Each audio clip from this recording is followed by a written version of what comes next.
1, 2, mic check, microphone check. Okay, this esoteric live edition of Voice of Sound here. We are live in studio. Yeah, it's going to be a fine show today. Let's see. Let's make sure we have a sound check to make sure we are on course, because we have a special guest today to talk to have a chat with. So I want to make sure I don't have a sound glitch here in studio. Yeah, no sound glitch. We are sound glitch here in studio. All right, perfect. Let's start our entertainment here as we anticipate the arrival of the guests here in studio. Let's see.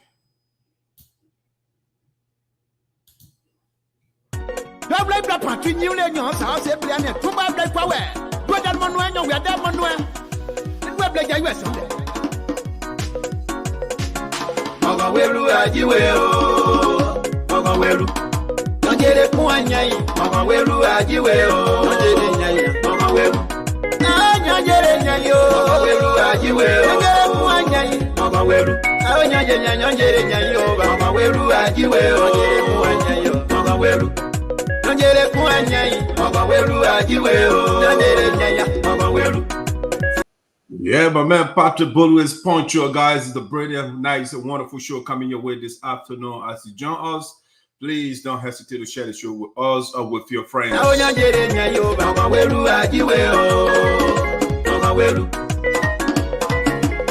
Nigeria Association in America. Raw elections, free contest. Paco, North Dakota, 2024. Here we come, There you go there. Ajedi we blue ayegba we blue ayegba Ajedi we blue ayegba yo Ogo we blue ajiwe o Ogo we blue Ongere fun anyan Ogo we blue ajiwe o Ongere nyanya Ogo we blue Anyangere nyayo Ogo we blue ajiwe o Ongere fun anyan Ogo we blue Anyangere nyanyo ongere nyayo Ogo we blue ajiwe o Ogo we blue Ile poa be kwa yo kwa weru ajiwe ile poa be bro o weru Mora ile poa, she is the national president of the Nigeria Association in the US. Weru I said, you know what? National vice president of the Nigeria Association in the US. What's up? Weru Pato do da wana o What's up? Weru Ya ya wa mo bia na we Anta ya pa mo bia na we Bla bla o Jabla edu say Jabla edu say lawo. DJ Chris Queer, General Secretary of the Nigeria Association in the America. Weru. No news more, no tuacha. Weru ajiwe o. Weru. Go there Manuel o. Weru. Tumba bla igba. Weru. Oji beke yesu kom na weru. Pantudo, Vice President of the Boakai Amenu, Ekudu Makweken. One I see, I'm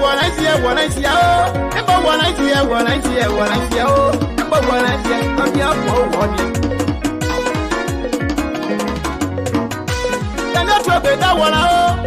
They're going to move. Number one I see, oh, to buy like Baba Weru, you will. Baba Weru. Patrick Bolu, that one. Baba Weru. Achi right, that one. Baba Weru. Polo fi debe dawo Baba Weru ajiwe o Baba Weru Dare bali dawo la o Weru ajiwe o Nyere nyanya Baba Weru Nyere nyanya Baba Weru ajiwe o Nyere nyanya Baba Weru Nyere nyanya Baba Weru ajiwe o Baba Weru Aje wandi na babu eske John Drayu Maduwe Baba Weru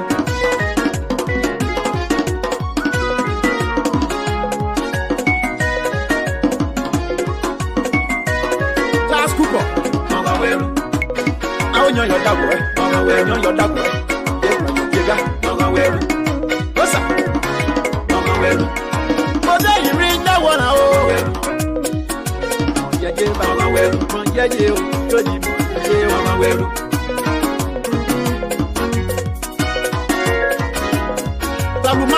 Sinoe,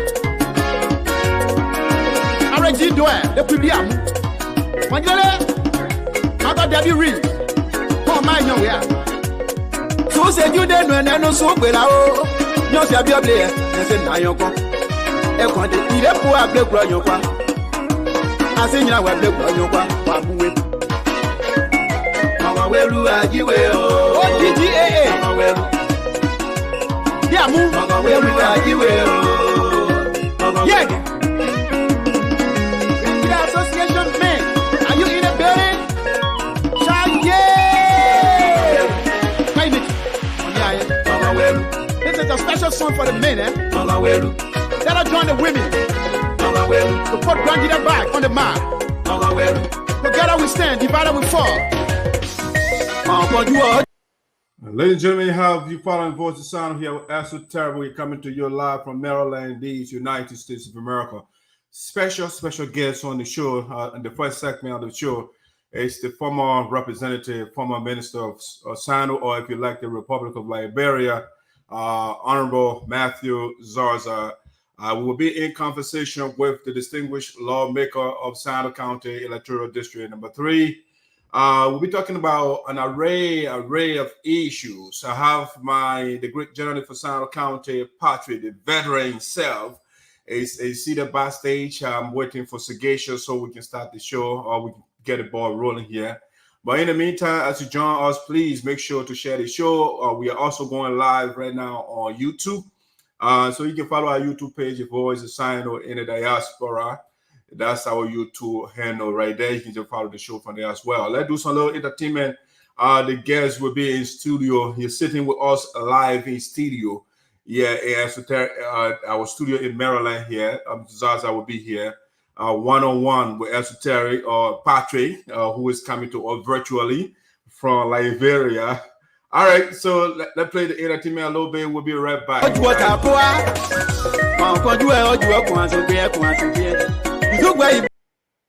Let me do this. It's marvelous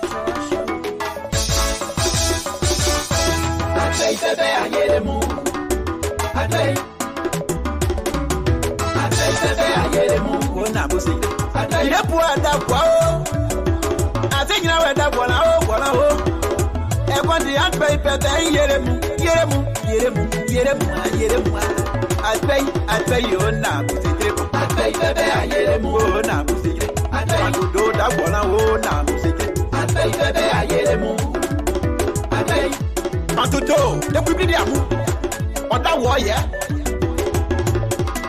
Favorite Toba. Can you know? Clovis Dixon. Olofi David. What's up? Bali, Pamule,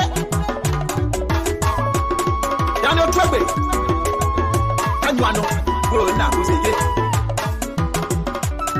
No, you're that way, they run your way there. I say, I hear them. I say, Yamako, I say, I hear what I do. DGA, I say, I hear them. I say, the Kubidiamu, Fago North Dakota. 2024 Royal Election and Quick Contest, eh? Here we go. Patrick Bolu. I hear them when I'm going to go. I say, I hear them. Yeah, I write that one. I want to say, I say, I hear them. I hear that one. I want to say, I say, you know, I love you.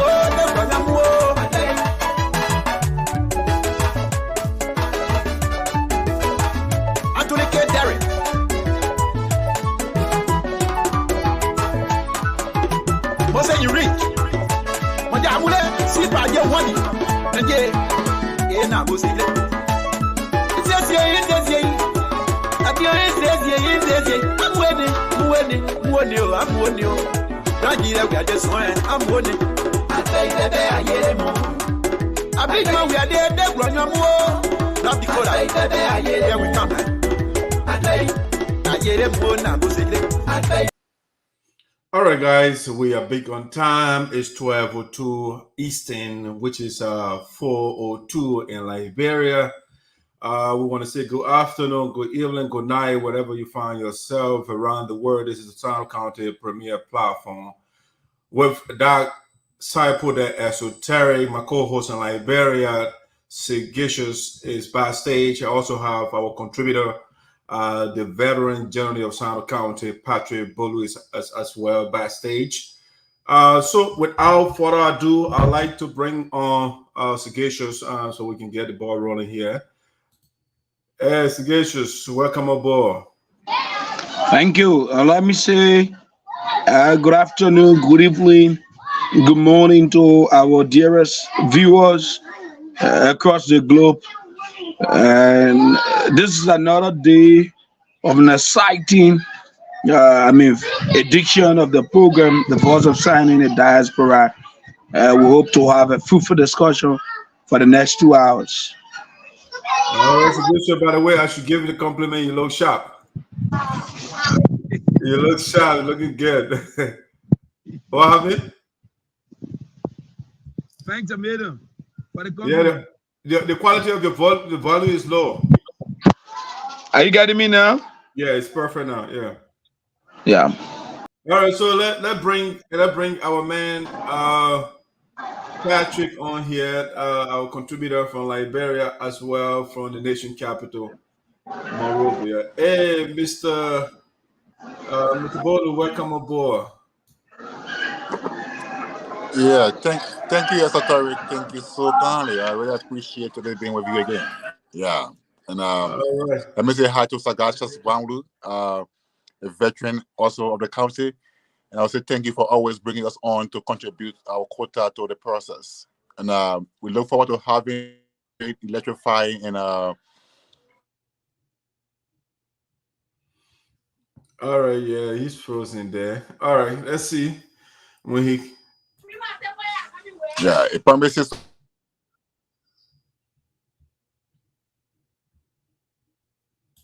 Yeah, Patrick, internet is tripping. All right, you are live now, Patrick. Go ahead. Your service is Yeah. a little. So I like your quality. so again, I said, I said.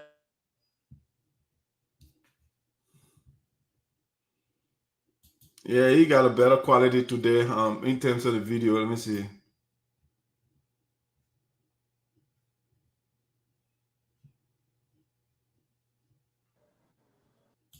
Yeah. Let's see. He can come back again. I don't know. Hey, Patrick. So is it okay? Yeah, now we can hear you. Yeah. Man. So all right. So today's show promises to be.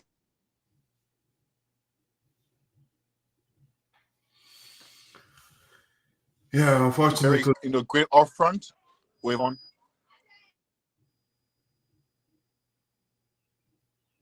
Yeah, your connection is not too good, Patrick. Your connection is really bad.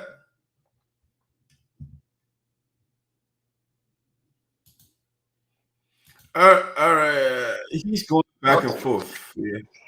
What's going on? What's going on? Yeah, I think the strength of the connection. I mean, you look good now, but I like the quality of the video. The two of you, the videos I get, I like them. Yeah, Patrick is frozen there again. All right, Sagacious. I mean, how are you? How's Monrovia? What I'm doing excellent, and we always say it's by the grace of God that we are moving. We want to be thankful to the Creator of heaven and earth, safe enough to say, yes, we're moving strong. Okay. Yeah, Patrick is struggling. He's struggling. Yeah, let's see. Well, I can kick him out and then he can come back again. Let's see. Maybe the quality will improve. All right, guys. Let me send let me call the honorable Yasuo in studio to get the ball rolling here. But other than that, how's Monrovia, the capital city itself? What's trending? Too many things, but the most important one is the debate of the F movie equipment, as we sometimes call it, the yellow machine here in Liberia. On today, His Excellency Joseph Nyoman Boakai wrote the both houses. I mean, explaining a bit about the machine. I listened to the communication when he said there is no formal agreement between the government of Liberia and the people that brought in, one of his way bad friends, a company, and the machine has been brought at the expense of the company. So the company brought the machine. When the government signed the agreement, the machine will be here. If the government doesn't sign the agreement, at the end they will carry the machine. But according to the president, what the president said in his communication. That's the definition of crap. But anyway, Patrick's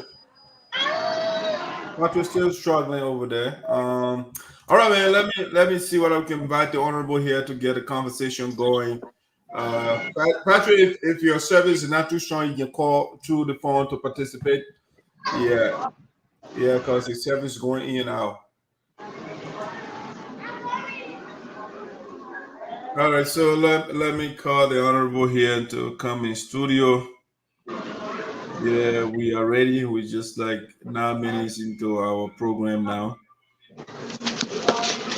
All right, he's here. So, all right, let me. I'll be off camera because the honorable is the guest of the show, so I have to. So, our viewers, I'm happy to have the distinguished lawmaker of Sinoe County, Zarzar. Let me see what I can change the orientation for you guys to get a view of the lawmaker guy. Zarzar, how you doing, sir? Welcome to Voice of Sinoe Live Studio. I am doing great. Thank you very much. All right. How's your stay in the U.S. so far? Well, I'm happy, peacefully resting, meeting my children and my grandchildren. So I am happy. So get sure is the audio okay on your side? Yeah, it's okay. Okay, good. Patrick, are you getting the lawmaker? I'm getting him. Okay, good. Just want to make sure we are on the same page here. All right, Mr. Zarzar, I'm happy to have you in studio. Thank you.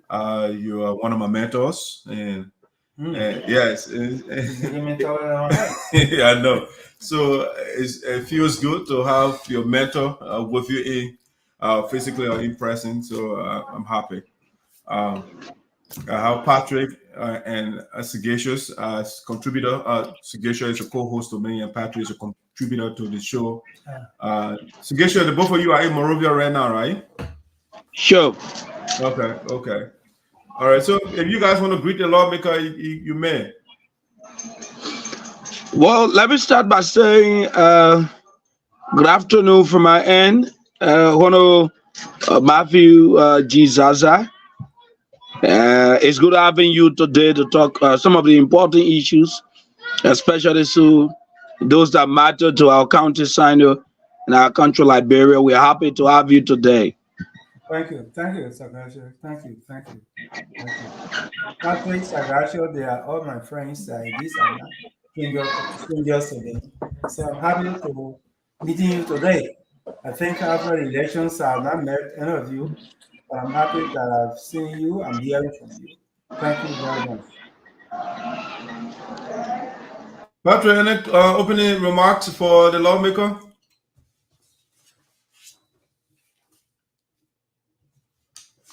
Patrick. Yeah. So let me say hi. Hello, Patrick. Yeah, Patrick. Greetings to you, veteran. Thank you. Yeah, his service is not too good, so he's going in and out. All right. On Zarzar, let's get the ball going. I think we got we're about 12 minutes into the program now.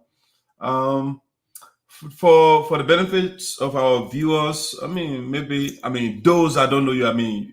from the political arena in Liberia. A lot of people that know you from the role you play in the country. A lot of people are familiar with you, but people, I mean, the internet is vast. You got people from all over the globe that are viewing. So, I mean, just give a little introduction on who you are, in what capacity you served in the past, up to becoming a lawmaker.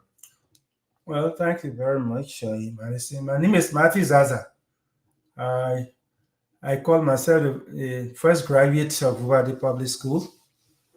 I left Vuvadi Public School. I went to demonstration school. From there, I graduated from the Catholic school. From Catholic school, I went to Sinoe High School briefly. And I got a scholarship to go to Rex Institute. I graduated from Rex. I went to the University of Liberia. While at the university, I got a job at finance. In fact, to be exact, I started at finance as a cadet 1974, 75. I worked as cadet and chief clerk, bookkeeper, accountant, financial analyst, deputy comptroller before the 1980 coup. I was at finance and I rose to the position of director of budget, human resource director, chief internal auditor, and I went to graduate school. I was in graduate school and I was appointed as assistant minister for expenditure. And I came back home after I completed my first graduate studies. And I was promoted as a deputy minister for expenditure. That's a position now they have as a commissioner for LRA, Liberia Revenue Authority. Then later on, I was transferred to LPRC as a deputy managing director for operations. Then I came back to the States. Then they called me again. I was at the Central Bank as a general manager. Now it's a deputy governor. I spent some years there. Came back to the States, work got intensified. I was again called and I served as vice president for Agricultural Bank because the banking institutions were broken down. From there, I came back to the States, went back to school. Then when President Ellen Johnson became president, she called me again. I served as Deputy Minister for Education Administration. From there, I went to the House and I served 2 terms at the House. I briefly taught at some universities here, and my passion is for education. I think briefly that's my background.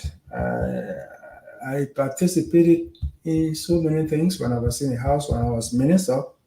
But when questions come, I think I will go into specificities.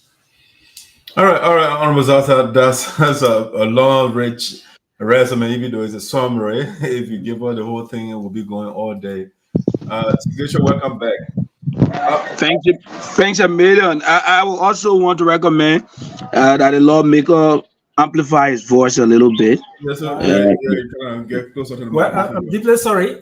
If there is any area that you didn't understand, I'm not a kind of braggadocious fellow. I like my simple life, so I am kind of quiet. But if there is specific issue, specific area, clarity you want, I'm prepared to provide it. Okay, no, go ahead. So the audio quality is good now? Yeah, at least. Okay. So let me begin by asking you, Honorable Zarzar, how is life outside politics? I have been around for a long time, as I said. There is nothing I find different because I have been in and out. I was very young when I started working with the central government, and I left, came back here to go to school. I was in school for some years and went back, and I served in various positions, as I said. And I left again, came back here. So I don't see any much difference. The difference that I'm seeing is the understanding of issue nowadays. Most of the people that are arguing on issues, the attack personalities, they attack. They don't attack issues. Sometimes when they are cornered, they tend to go personal. But I don't see any much difference. The difference I've seen, that's why I just explained the understanding of issue. The war has done so much damage to the country that people that are supposed to pay attention to what is happening, sometimes they personalize things and it makes it difficult for people that have experience, that want to share the experience. It makes it a bit challenging. But things are okay. Well, that's good. That's good. Let's try to look at your relationship now. You have left the legislative space for Sinoe. But what is the relationship with the current lawmakers?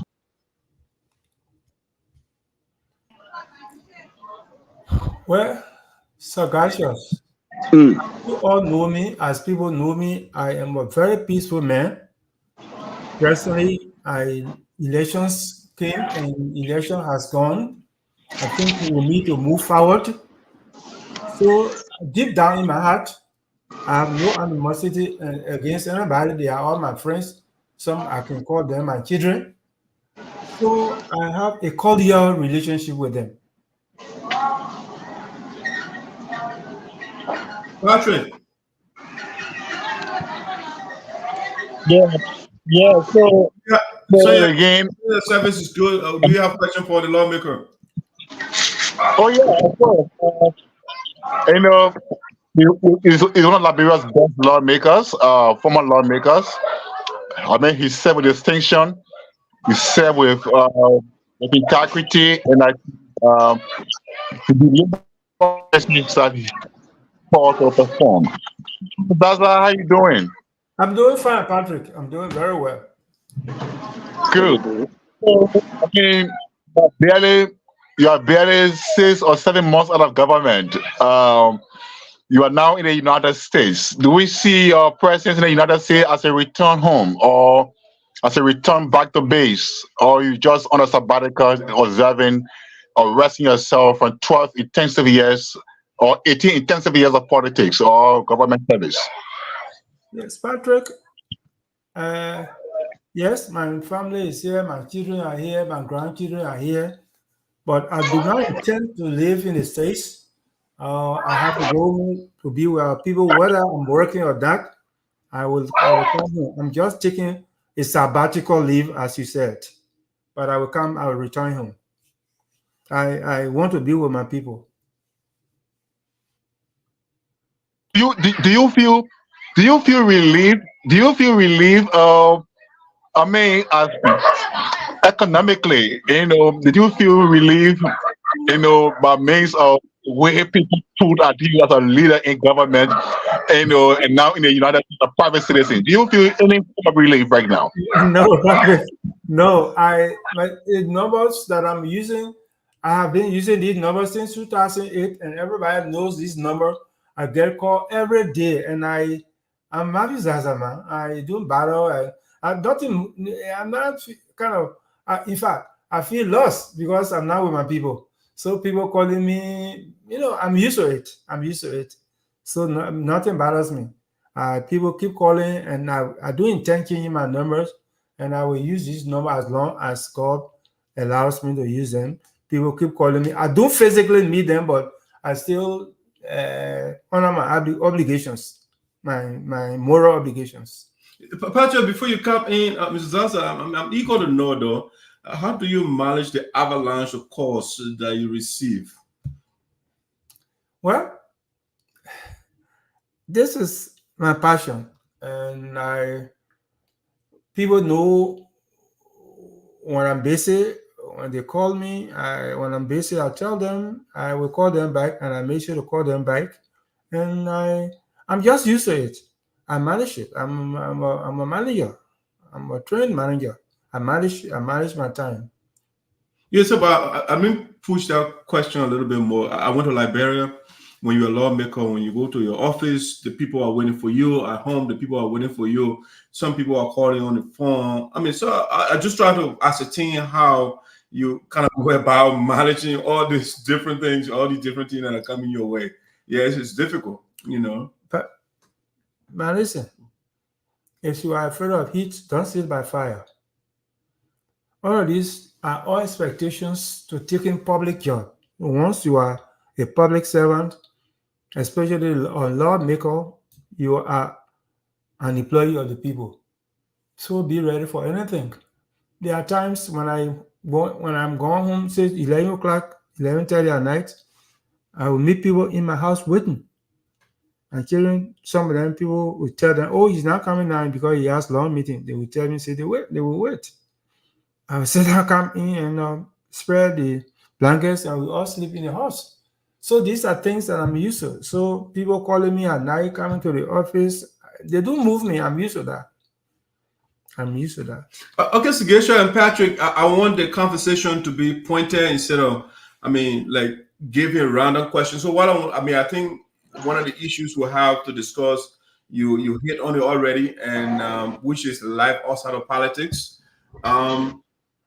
Let's look at, Mr. Zarzar, as a lawmaker, let's look at your legacy. You served the people of Sinoe County about 12 years. So let's discuss your legacy a little bit. People that knew you, people that worked with you, and those that didn't even work with you. What would they say about you? Like, oh, when Mr. Zarzar was in the parliament, this is what he did that we can actually concretely remember, or somebody remember of you.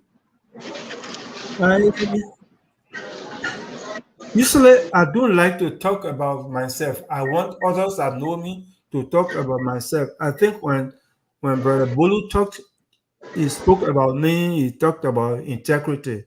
He talked about honesty. He talked about implied accountability.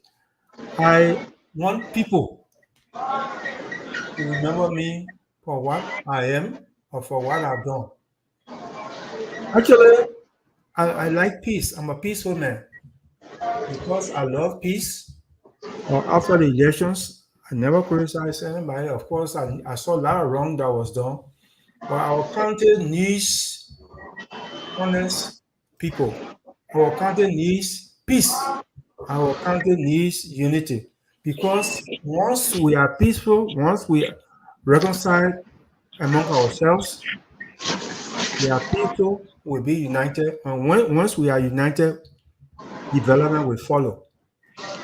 Yes, I want to be remembered in the area of education. Education has always been my passion.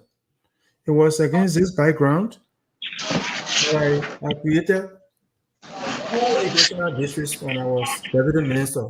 One in Puku and one is in Sanquin.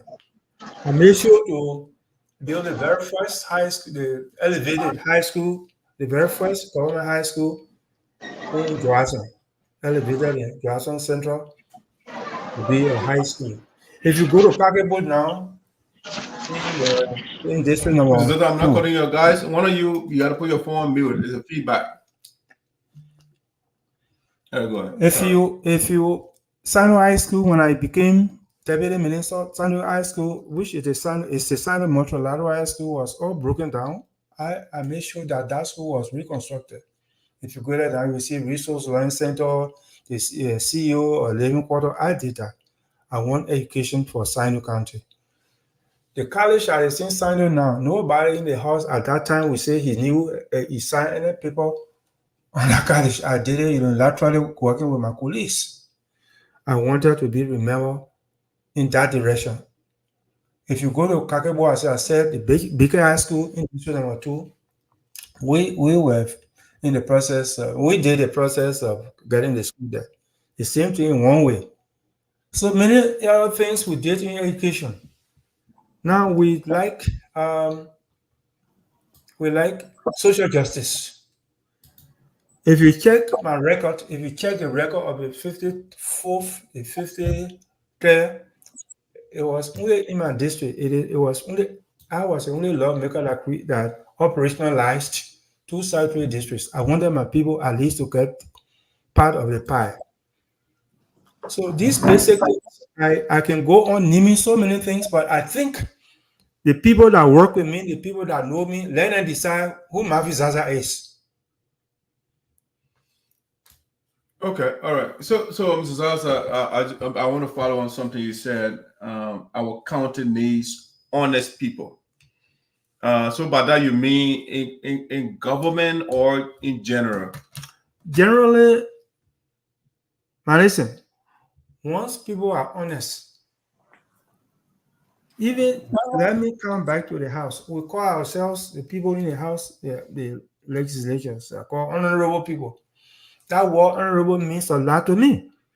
I think when you are an honorable man, your character, whatever you do, should be characterized by honorability, by doing what is right. I think you might have seen one time people reported that Zarzar is always punctual, he's always on time at work. I know that very well. I knew at that time that people will go to work 11, 12 o'clock, but our law says that we must go to work 10.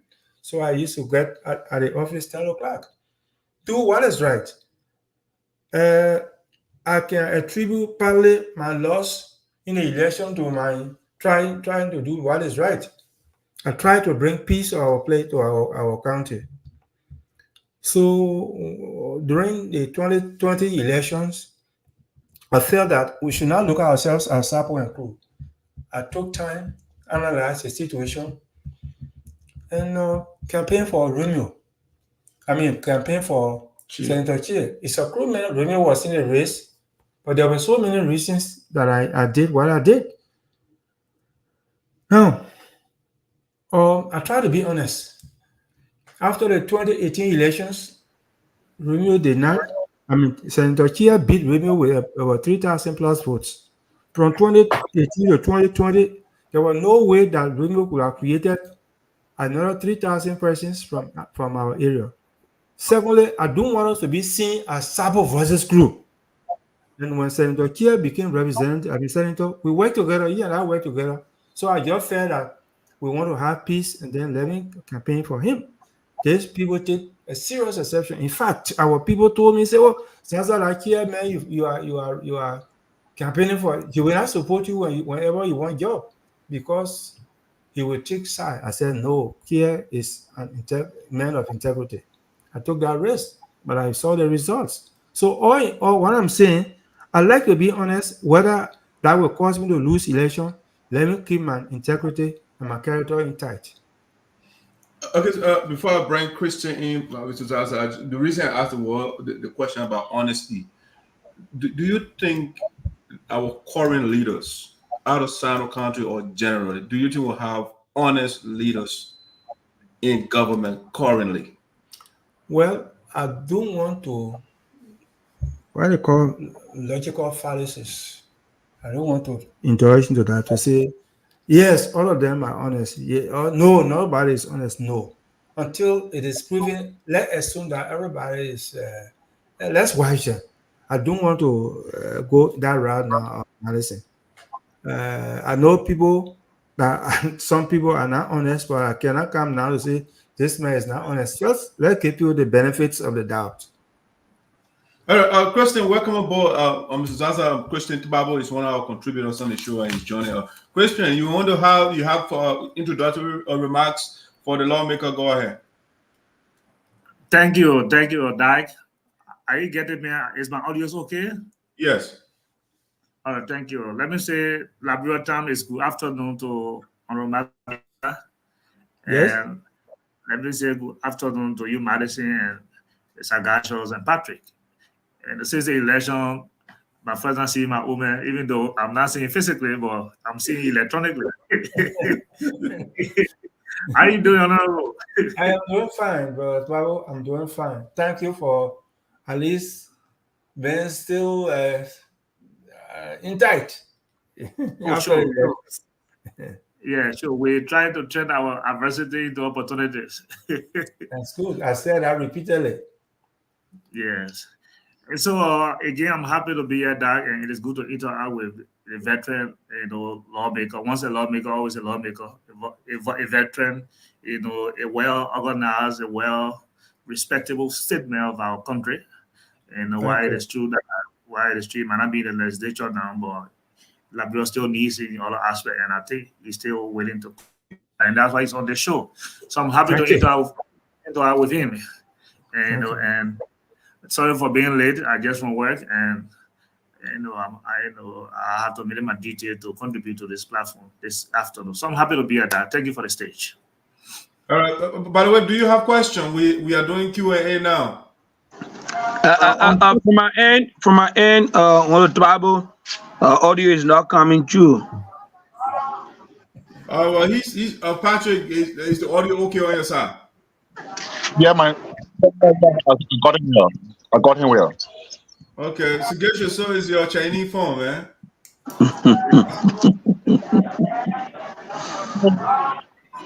So can I point with a question? Go ahead. Yeah. So, do you see before I point you, do you still see yourself as a politician in Liberian politics at the moment?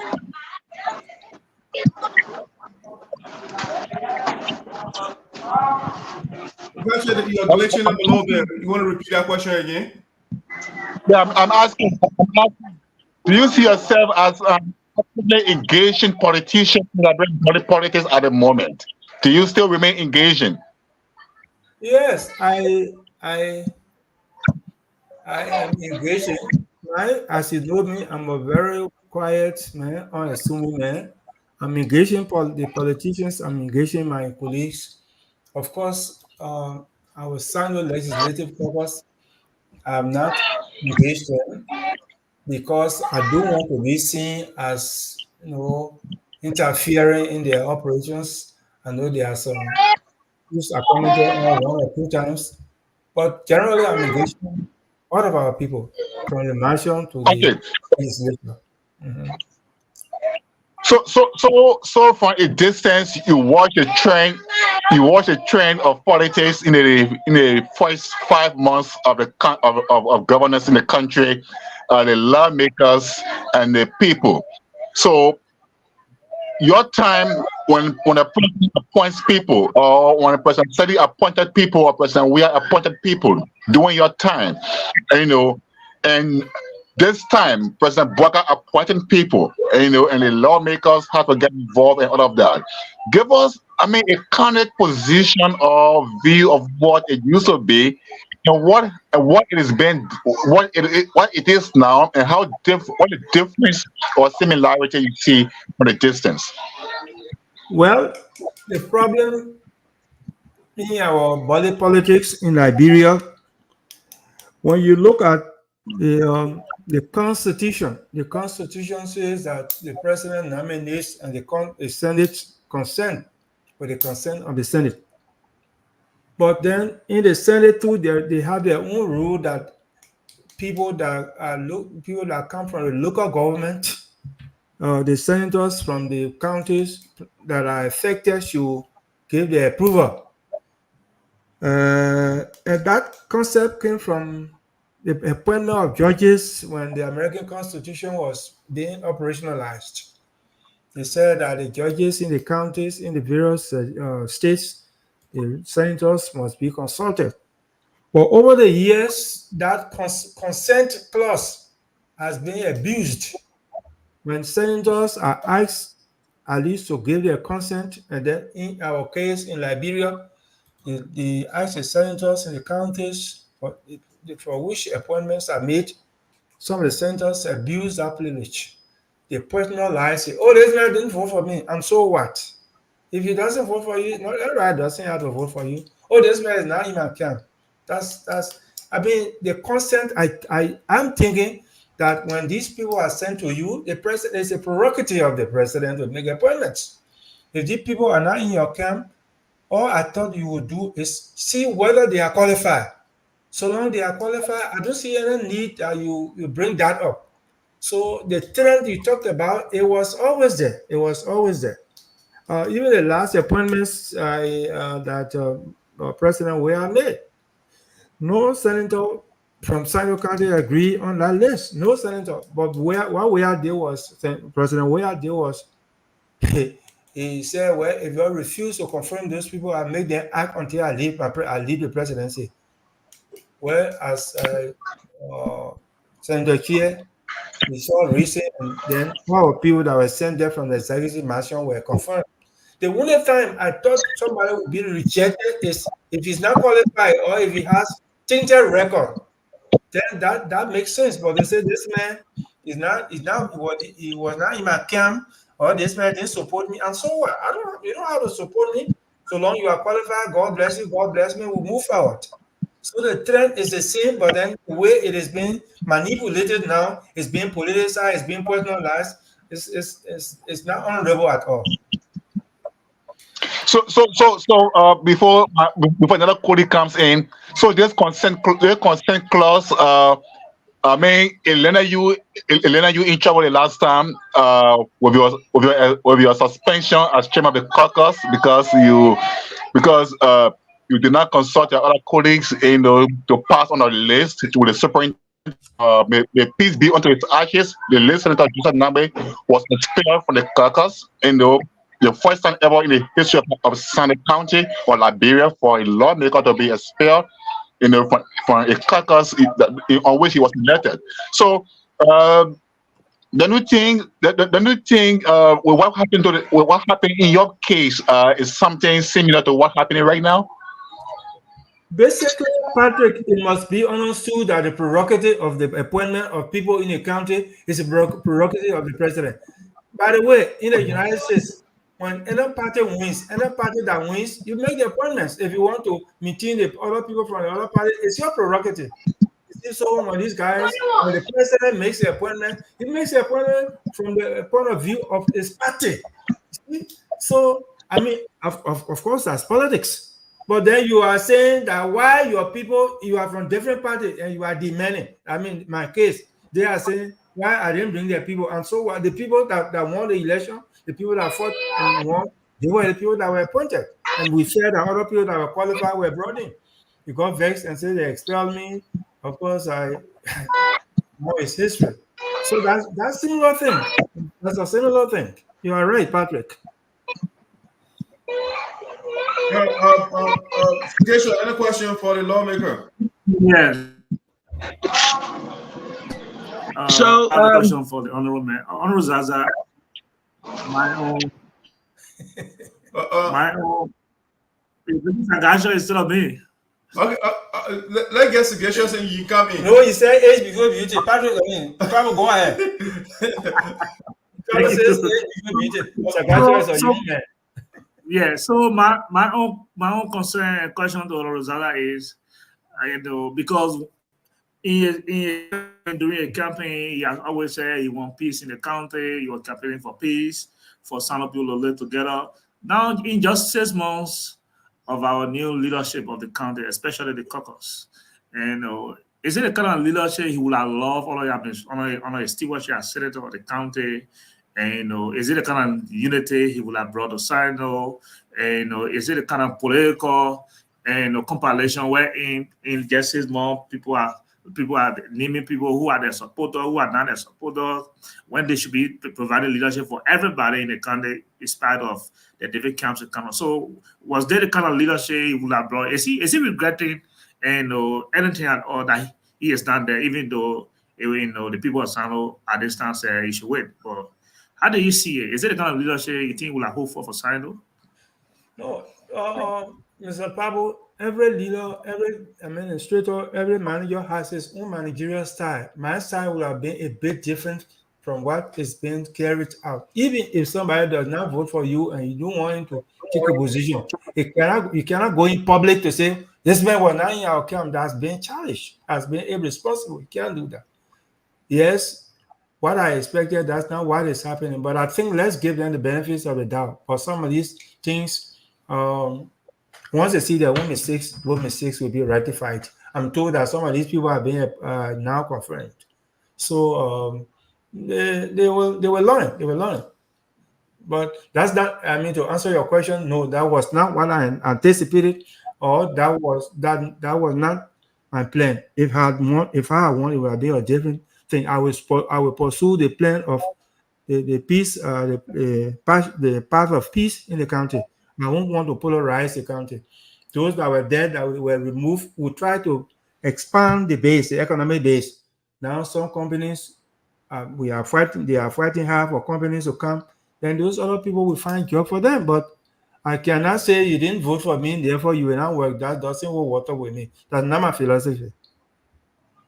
Okay, thank you. So last day before Sagashas comes, am I allowed to ask the second question? Yeah, go ahead, sir. You get two. Yeah, okay. 2 at a time. Okay, while it is true that you didn't win the Senate race 2023, but you served 2 terms as representative of District Number 3, as God gave you long life and will restrain you state God. Well, do you have any plan for for your people who believe in you, those who, because I know it's glaring that while you are in Liberia, there were thousands of people who were surviving by you. And, even though you don't have that capacity again financially to be able to maintain it, but you think, do they still have hope? Do they still have faith? Are you going to be in Liberia? Are you going to be in, even though it's a private life, to live it? But I just thought to ask because you are a godfather, you are a political godfather for a lot of people who believe in you, who follow you. Now Yeah, all of you lost election. They say when you go to church late, don't raise a song. Oh, yeah. Patrick asked that question before. Patrick that's asked me, but because you are somebody that I highly respect, I will repeat my answer. Look, Thank you, sir. It doesn't mean a thing to be whether I'm here with my son or I'm in Liberia. My goal in life, whenever I help a brother, whenever I help a sister, I feel relief. I feel that I have performed my function. I do not need to be a senator or representative to help our people. Whatever I'm capable of doing, I will do it. Wherever I am, but I'm coming back home. I will come back home. Or I don't need to be a senator or representative to see what is best for our people. They know me, so they shouldn't worry. I would come, and we are still around. People ask whether I'm coming back or I'm not coming back. Well, that's 99 dollar questions. One of the reasons I asked the question, most of your people are my people, and the fact that you are not here, I get most of the messages and calls. So. I know it, Pavo. I know exactly so what you are talking about. Yeah. All right, let's bring Sigisha. Go ahead. What's You ran in 2023 to be a senator. Unfortunately, you were defeated. Have you been able to reach out, to the senator or the rest of the lawmakers, or have the senator who contested in the 2023 election and won been able to reach out to you? Well, no. Okay. I think apart from greeting each other, no, we have not had any discussions, no. But the only thing I did after I got the result, I wasn't happy. I knew that a lot of things went wrong, but I'm a very peaceful man, so I put up a statement accepting the result, and I said, let's move forward. But I'm not engaged them one-on-one, apart from meeting in public and greeting. No, we have not met. They have not spoken to me. I have not spoken to them. Now, as it relates to the issue of the nominees, you have been in the house. You know exactly what has been happening. Have you been able to send them? Because remember, you are still a permanent son of Sinoe County. Have you been able, to send some pieces of advice down to the caucus as it relates to this whole nominee saga?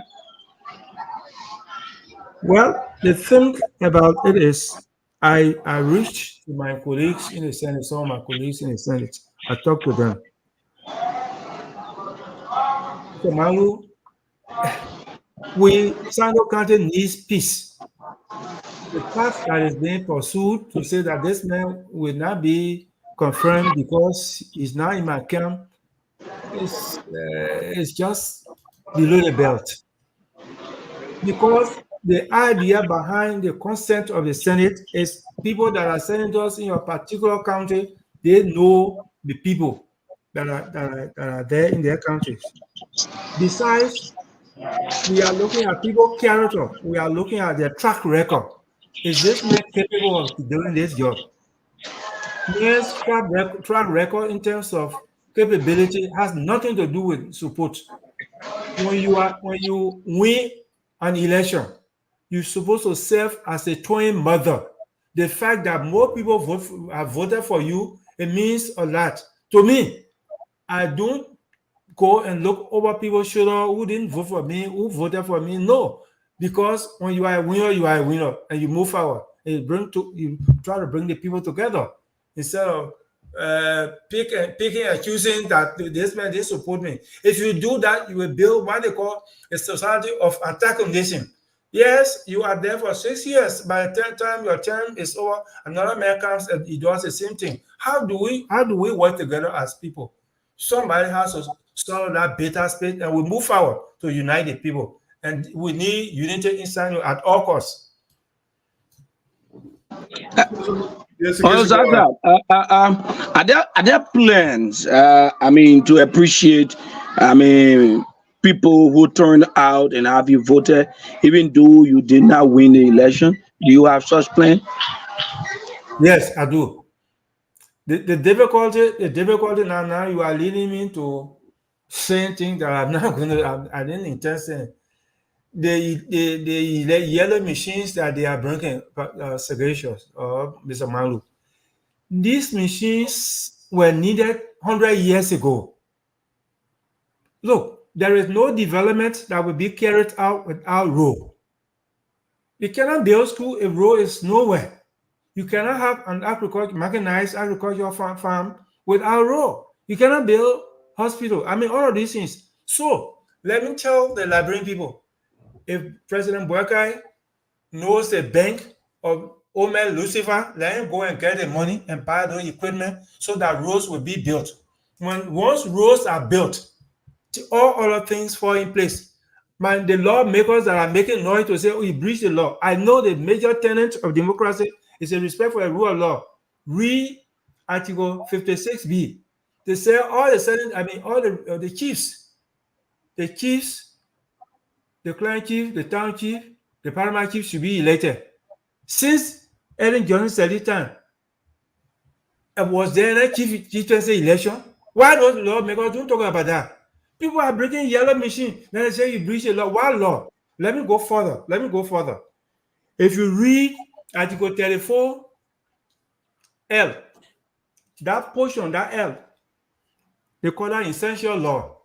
Essential clause in the constitutional law. I'm not a lawyer, so don't hold me responsible, but they call that essential clause in the Constitution. That particular clause says that the lawmakers have the right to make any law that is in the best interest of the country. That gives the lawmaker a leeway to make any law. It was on the basis that the road fund was established. The law was made. That the road fund was established so that the money will be used to build roads in our country. If you look at Article 53, it gives the president power to obey and execute the laws. Now, the road fund was established to build roads. The president went and brought yellow machines to build road. The law says that he must build a road. The lawmakers made that law that he must build the roads. He brought in a yellow machine. Machines are not come. How did he get them? Who gave them to the machine? Can't you wait? Can't you wait? If you know too much law, why is it that the chiefs are not being elected? Are not being voted for the past 15, 20 years? Why? Have you ever talked about it? So I am saying, my dear brother, law has spirit and the law has letter. Let me give you another example. The law says by 12 o'clock, there will be a coffee in this time. So in this town, by 12 o'clock, nobody to get out. The intent of that law is to save your life. But by 12 o'clock in the night, you and your wife and children were in the house and the house catches fire. When you set your butt in the house to say, the law say, a coffee say, I shouldn't go out, you will get yourself out. by the spirit and intent of law, you'll be set free. Let Boakai go ahead, get those machines, build the roads. When the roads are built, we'll be free to go from village to village to thank our people. Thank you. Yeah, I mean, guys, before you come, Mr. Zarzar, I listened to what you were saying with respect to the president breaking in the machines. But you said Mr. Boakai should find old man Lucifer. I said, if old man Lucifer has a band to give up machine, let him get a machine from Lucifer or Satan. Let him go for that. Why I mean, Mr. Zarzar, we are struggling in the country with corruption, and for over almost 177 years now, because of corruption, people doing things not the correct way. So if the president acquires machine from the store Lucifer, wouldn't that exacerbate the culture of corruption in the country? My friend, I am saying what I'm saying. I'm speaking in context. These people that are making noise to say corruption, the phone you made a budget. It is the executive that executes a budget. They brought in equipment. I think the noise that is being, around, let them bring the equipment, or the polite thing is call the Minister of Public Works, call the Minister of Finance, how this equipment were acquired, or, people that are involved. But to say, make noise about it is not right. What is the corruption in it? What facts do you have now to say the government is corrupt? What is the fight? So what they didn't talk about corruption, they talk about breaching the law. That's why I had to go through the drilling of the Constitution. So it's like that. If you read the president communication he sent to the Speaker of the House, for example, he said the machines were procured based on gentleman's agreement with one of his friends. He did not call the friend name. And this is the government, a team that ran on transparency and accountability and rule of law. So when you're breaking in machines and you are telling one of your friends give you machine, but you are not telling us his name, there's something is fishy over there.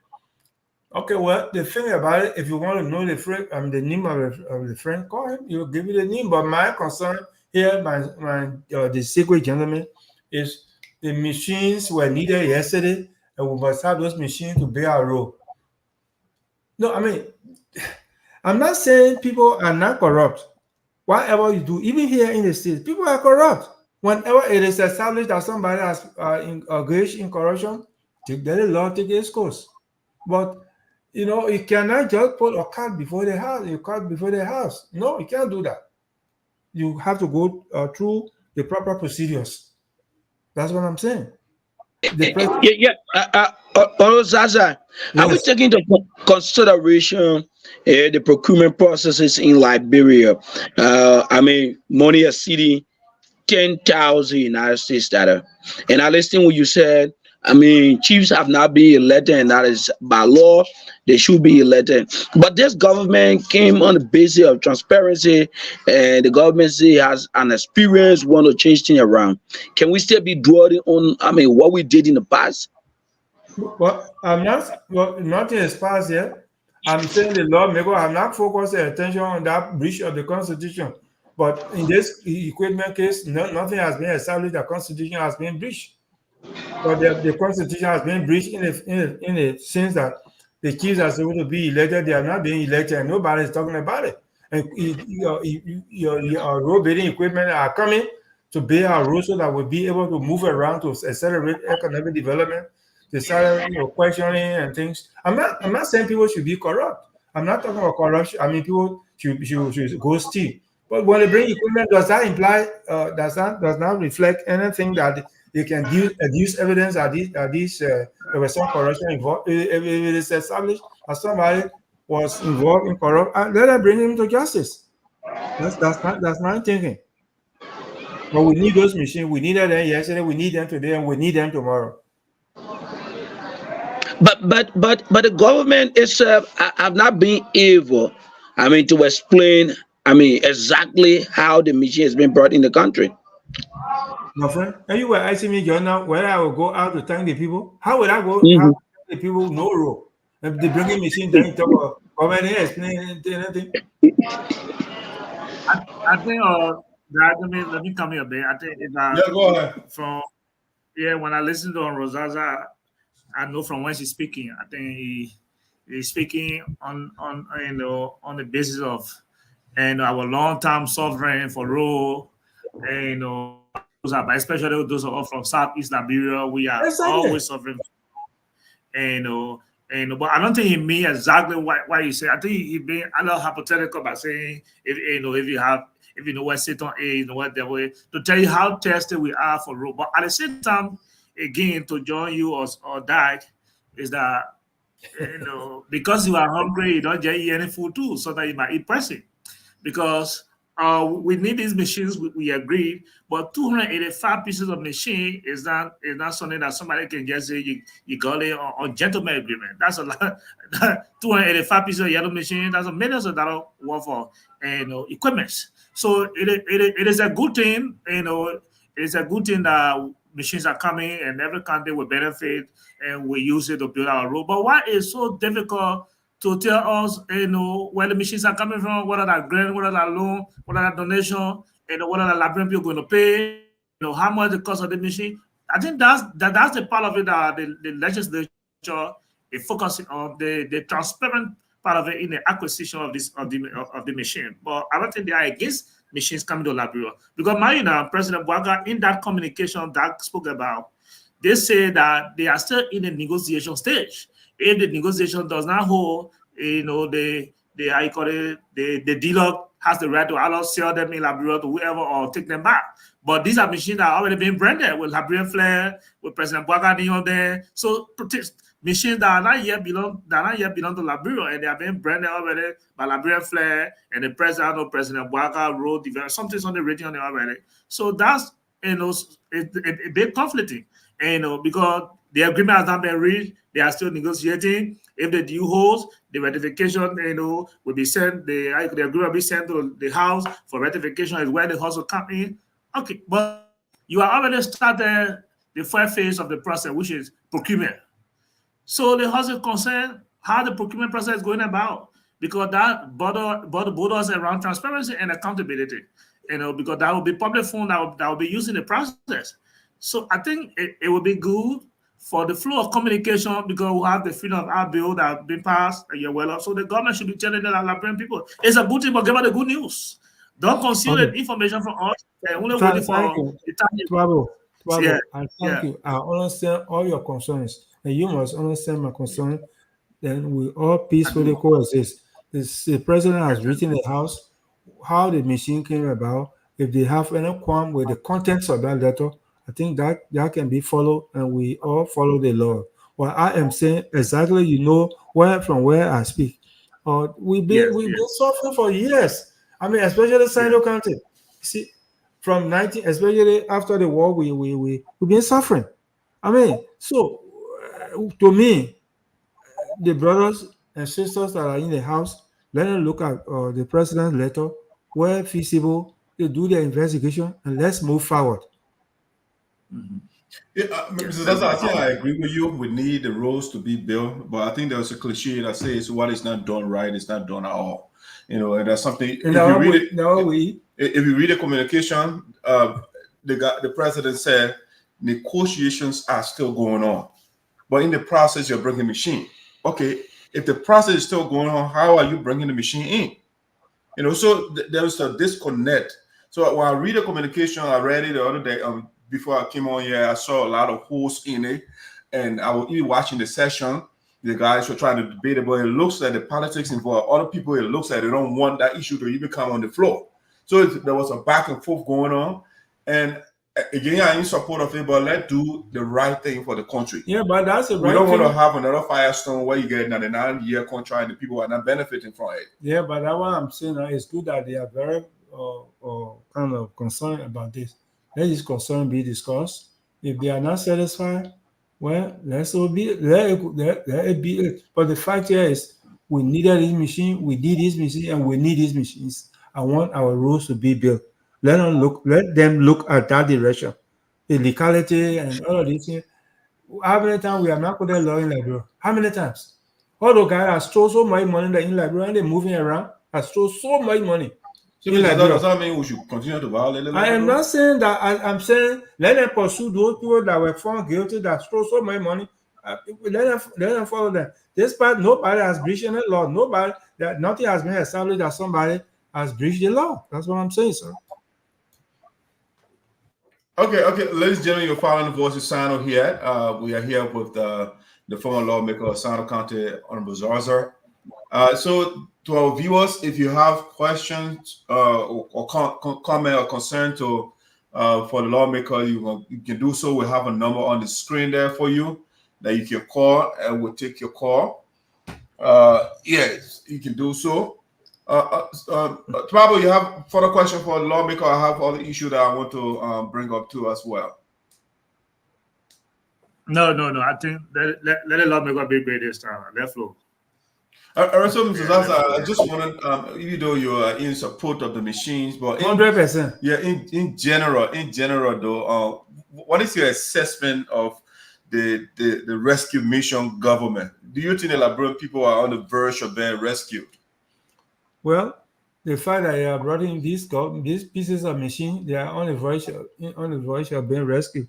That's a major thing. We need road. Period.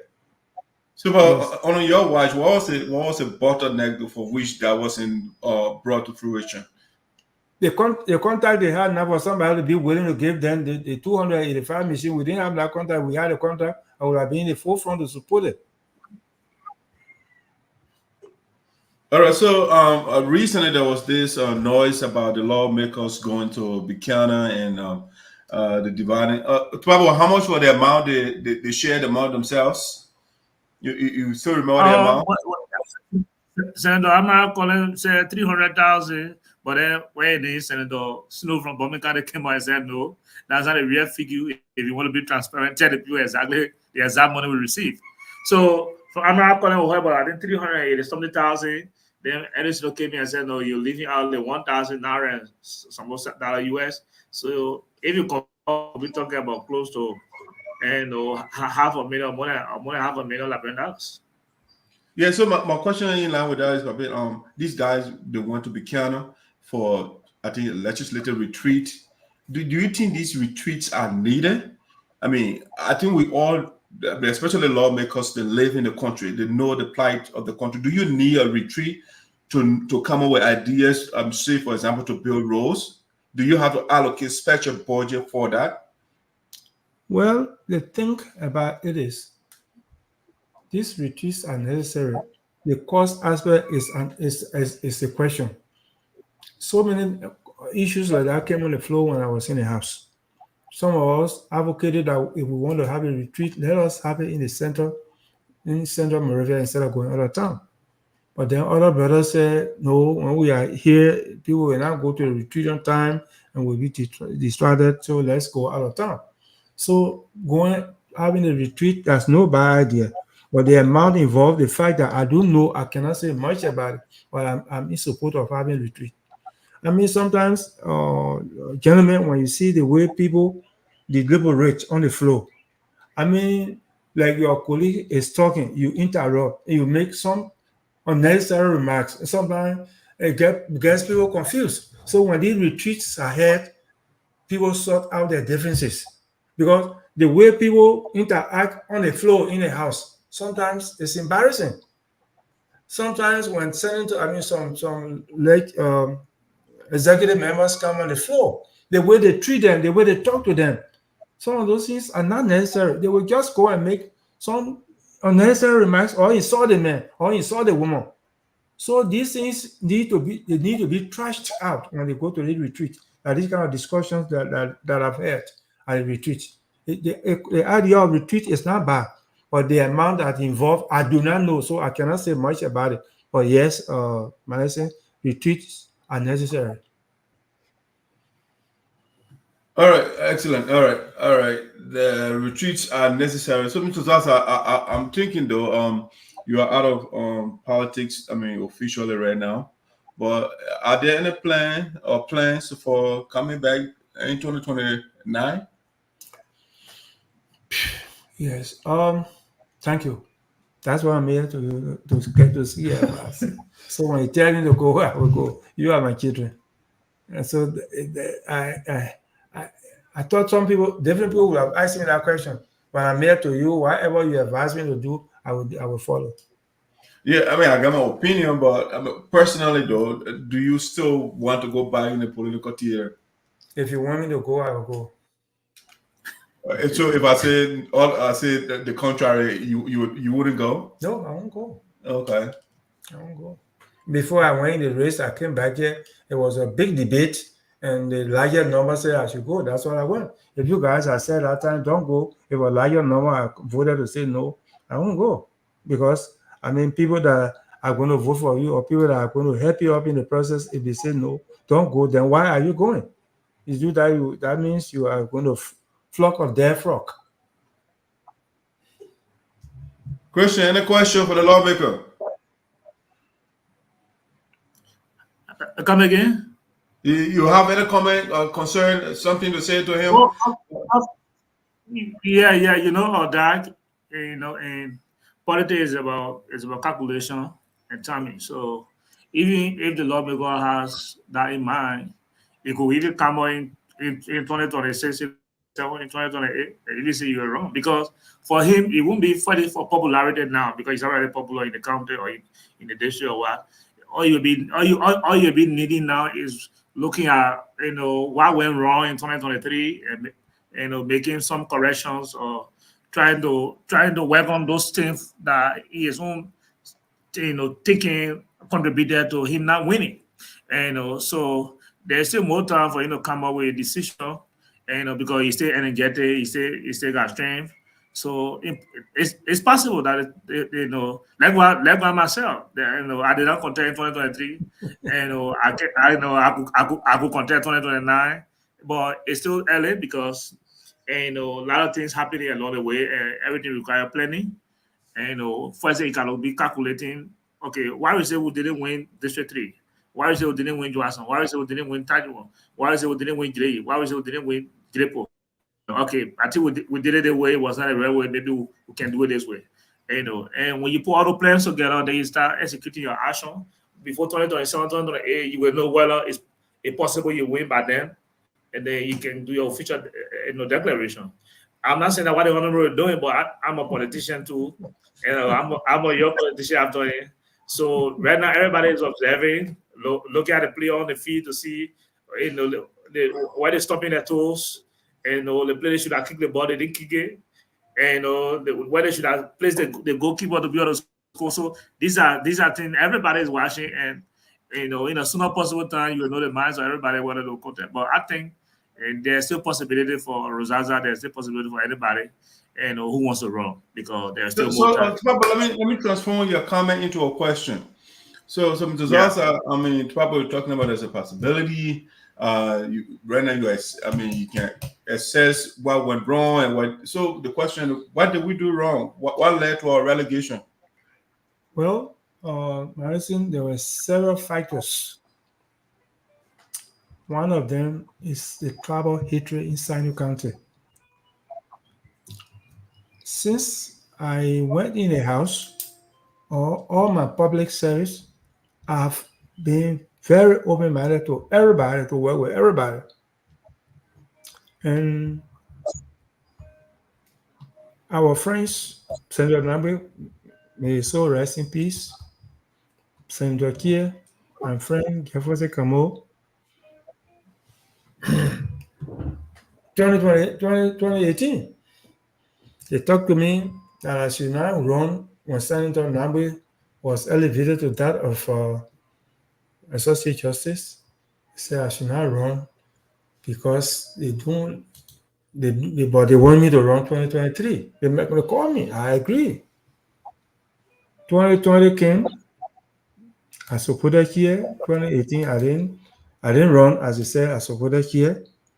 2022, they reaffirmed their support. 2022, the same thing. Just few months before elections, Nagbe called me in his living room and told me that we, the group, will not vote for you, you are supplement. Now he said it boldly to me. When I looked, Jefferson came. Jefferson said, well, I came to join the associate that you should not run. We will not support you. For what reason? They couldn't explain.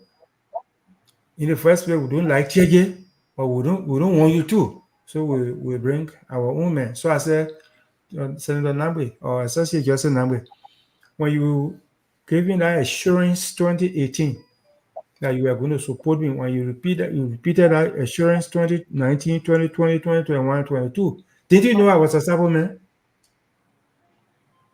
You couldn't answer that question. My friend here, too, that I thought would have remained silent, few weeks after that, he called me his living room to say I shouldn't run. I felt challenged. I knew I was fighting uphill battle. I knew this guy was going to fight me. So that's one of the reasons they told their people that nobody should not vote for me. So what I'm saying, one of the reasons we lost is the tribal hatred. The man was bold to tell me that because he's supplement, and so what? I'm not qualified. Am I not qualified? Mr. Zarzar, I'm not interrupting you, but the tribal argument, I don't know whether it's strong because Creighton Duncan is not. It's not a cool man. Listen, Duncan won not because let me just give reasons why I didn't win. Okay. So they told me that they don't like Cheye, and the only compromise person they can bring will be Duncan. Okay. So the hatred. The fact that they say I'm a Sabo man, that's why I brought in the tribal hatred. The fact that they told me in my face that I'm a Sabo man. The next reason we didn't win is the people are not politically educated. They were driven by sentiments. I mean, if they are known the political dynamics, they would have voted otherwise. The next thing that caused my loss is my belief in social justice. What do I mean by that? I fought hard, as I said first, that I was the only one that created 2 separate districts. But these districts were created long time ago. But what I did was to operationalize them. But I fought through the regime of during the regime of President Ellen Johnson Sirleaf. She made few appointments, but then the same hatred in the house took its ugly face. Those people were not confirmed. When President Weah came over, I talked to him again. He reappointed the people, he increased the number. When I talk about social justice, what happened is that in some districts in Sinoe, they have 400 persons on the payroll. One district. But Sanquin district has 71 persons.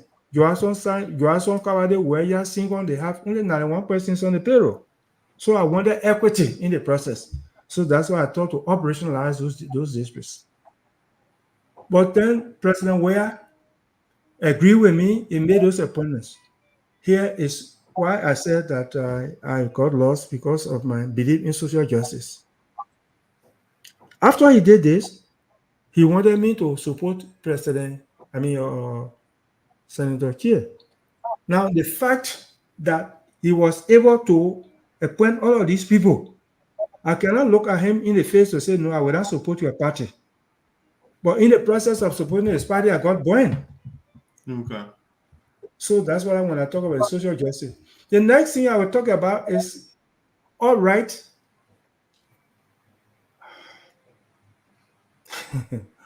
All right, stealing or all right, dishonesty. The election was rigged. It was rigged. But the fact is, I want peace in the county. So I didn't raise any question. But it was all right. All right, the reason I said this, there are some empirical evidence. Trouble is here. During the election, there were people that were going from person to person in the line the day of the election, giving out money now to vote for certain candidates. People can bear me that witness. They did that. I know them. I saw them. The next thing, when you do the trend analysis of Sinoe County election in 2005, when Mambutu beat Chea, when he beat what is his name, Clark, imagine wasn't over 3,000, 4,000, and all of them, nobody got 10,000 in the election. In 2011, when Senator Nagbe beat Romeo, imagine wasn't 10,000, it wasn't 5,000, it was less than that. In 2017, when Nagbe won again, imagine was very little. 2018, when Chea won, imagine was little. But where did they get these numbers? Where Duncan beat with 20,000? Where? So if you so you can tell from circumstantial evidence what went wrong. Secondly, when all the ballot boxes that were taken to district number 2, they said they were soaked. They said water was on the way and those ballots fall. Today, I do not know where those soaked ballots were placed. Today, power is here. If they brought them to the public attention, the only thing we heard was that those ballots were soaked. They got spoiled. So with all of these things, I think those are the major things that led to our defeat. We try to be honest.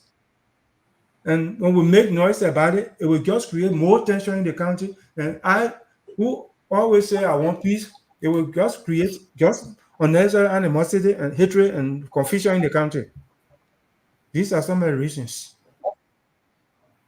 Okay. So, Pablo, you have any follow-up question on the reasons? Well, for the person who went in the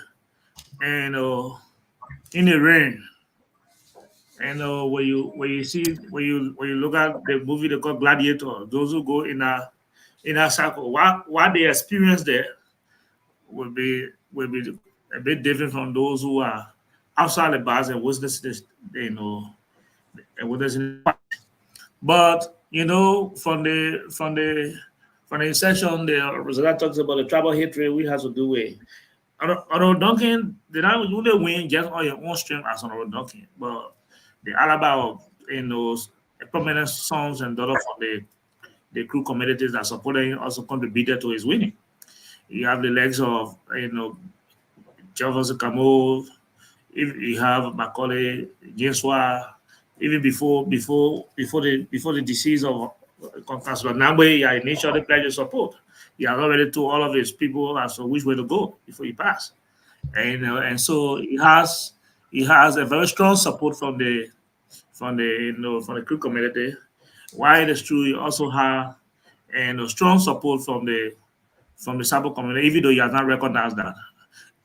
But one of Rosetta said could be one of the contributing factors. But if I should ask on the basis of what went wrong, and what were some of Rosetta, and the South is a civil lawmaker. He couldn't lawmaker for District 3 and contested for the Senate. What were your own survey you did, like in District number 2, particularly for District number 1? Yes, you are, I could see the political scale that you have chances of winning votes, but like in District number 2, I'm a very sad, they didn't up to now know why your chances were in District number 2, because they could be lawmaker in District number 2 were not supporting you or something where because of the party solidarity, so you are supporting Duncan. And most of the influential people from District number 2 were in Duncan's camp. So while you form your decision in District number 2, that you could have gotten sufficient number of votes for your whole District 3, and with your foot you will pull out District number 1. So why form the decision about District number 2? Well, what informed my decision is the fact that I put in the school that is in Kakebo, for example. I built it. And not from my pocket, but through my influence. And that is in Crew Camp. The school in Tidinya cost me over 100,000 US. And that is in Tidinya. Tidinya is in Delay. So with this kind of efforts that I've made, I thought those people would have voted for me. I want to get if you see the support, most of the people in Giri didn't vote, but some of the people have beat some senators in Giri. I mean in Girepo. But those particular areas, especially Titinye, this is where I emphasize the fact that it's just tribal hatred. What did I do to in Titinye that the people there didn't vote for me? When I put in so much money, how many times I went to Titinye to follow that project up? So the people in Titinye, they are Crew people? Yeah. Okay. Yeah, people. Let me push you a little bit on that tribal point, right? Yes. We had the former lawmaker or the late lawmaker Mabutu. He was a Sapo man, and he won the county. Okay, so it means that the Crew people voted for him. They voted for him. Right now we have Romeo Chea. He ran in district number 1, which is predominant in the Crew, and he's now no, it's not predominant in the Crew. District number 1 is not predominant. No. Which tribal group dominates in district number 1? The district number 1, I can say 50-50 because in district number 1, the most populated place is Greenville, and Greenville is made up of so many people. I mean, people there, Sagashas there, a lot of people are there. Then when you move outside of Greenville, the Mopo people, they are part of Sapo people. The Tadwe people, they are part of Sapo people. So that is not it's not being controlled by a Crew. No. Okay, but then I think the Mabutu case is the better case. Yeah, the next place, the most populated place in district number 1, besides Greenville district, is Graceville Farm. And Graceville Farm, everybody there is Sapo. Okay, so that's the next polling center. In Mabutu case, Mabutu won. When I talk about political education, Mabutu won because Nagbe told me that Mabutu went. They told the people to vote for 2 senators. That was the instruction they gave. Nobody should go for 2 senators. They were not the same place. The same place, yes, because there were 2 senators they needed at that time. Okay. So he said, Mabutu told our people that nobody they should not vote for 2 senators. They should vote for only 1 senator. So from our place, they wouldn't vote for him alone. That's what Nagbe told me. I was not there. So that gave him edge over Nagbe. Okay. That's what. Okay, so but you spoke of political education, though. Whose responsibility is it to educate the voters? The NEC. Okay. Because if I go to whatever I say, my opponent or people will be they have different thinking. So what was to be done was the NEC should send people on the field to actually educate people on voting. Of course, their own is what to do and what not to do. But the main thing I talk about when I talk about political education, the people cannot do political analysis actually to say this is the best candidate on their own, because that's not the function of the NEC. The function of NEC is actually the voting process. But to select who is the best, the people do not have. They are sentimental. They see people who will get them money. Whether the man is good or not, but so long you get them money, they go for you. So that's why I said they need a political education. To say, yes, the man is giving money, but this man, after he gives the money, you vote for him, he will never see you again, and he will not take your interest. So when these things are taken into consideration, and people, before you go vote, you know to vote who is the best person that will seek your interest after election. You will see the best person who can actually develop your place. You will see the person who will reconcile. But they were not looking at it that way. They looked at who will get money, who will get money. Money, people can borrow and get money, but after election, and so what? This is it. I think people can back me on that. Or maybe you can make comment on that, but that's it. They look at money. Yeah, but I personally think the education of the people should be you, the politicians, those of you that are running for office. because you have to articulate properly your ideas and your plans to the people. So if you do that, if you provide the education to the people and they still don't vote for you, then hey, they have themselves to blame. But I think the politicians themselves don't do proper education. I'll give you an example about people in one way. The biggest school in this school is in one way. I bet it. Okay. They never voted for me throughout. They never. They did it on our. They always voted on our line. They never. Then I give the example of people in Caribou and the people in Tidinga. I'm not talking about the other towns that I didn't do anything for. What about these people? Why? So, but here's the question, though. I mean, as somebody who is knowledgeable, who's been on the political field for a long time, what do you think we can do to break the tribal voting or the tribalization of politics? What I think that I want to reserve that question to constitute my closing comment. Okay, all right. So, Gesha, you got a question for the lawmaker? I think we have to bring Lee Nagbe Chea in so that I think we're going into the next hour already.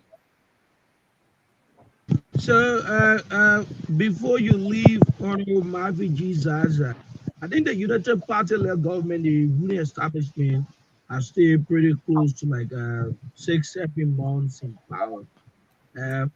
What can you say? What's a great point for the United Party-led government since she took over? Well,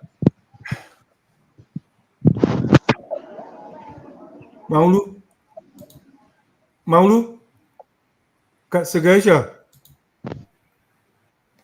are you hearing me? Yeah, yes, I just put you on mute. No, go ahead. Do you understand, Sabo? Huh? Yeah, I do. Yes, I do.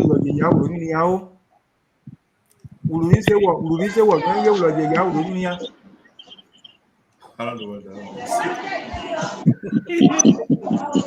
is. Maybe tomorrow or Bolu will explain that what they are saying, you travel and get in your village or you get in your town. When you get in that town, you cannot just assume after a few hours to say, oh, the people in the town are me. Wait till the night comes. If nobody takes you in, then that's when you complain to say, oh, the people in this town are me, right? The people just came to power 6 months ago. So I cannot make any statement that will hold truth. I'm still observing. But the fact that running these machines, I think they are on the right track. Are you still in the opposition? Opposition to what? Because you were sedition before, I think that's what you're asking. Are you still with the opposition, Zarzar? Where was opposition when I was going in the election? After I was neutral in the election. Wasn't I neutral in the election? Well, you ran as an independent candidate, but I mean, you are a CDC partisan.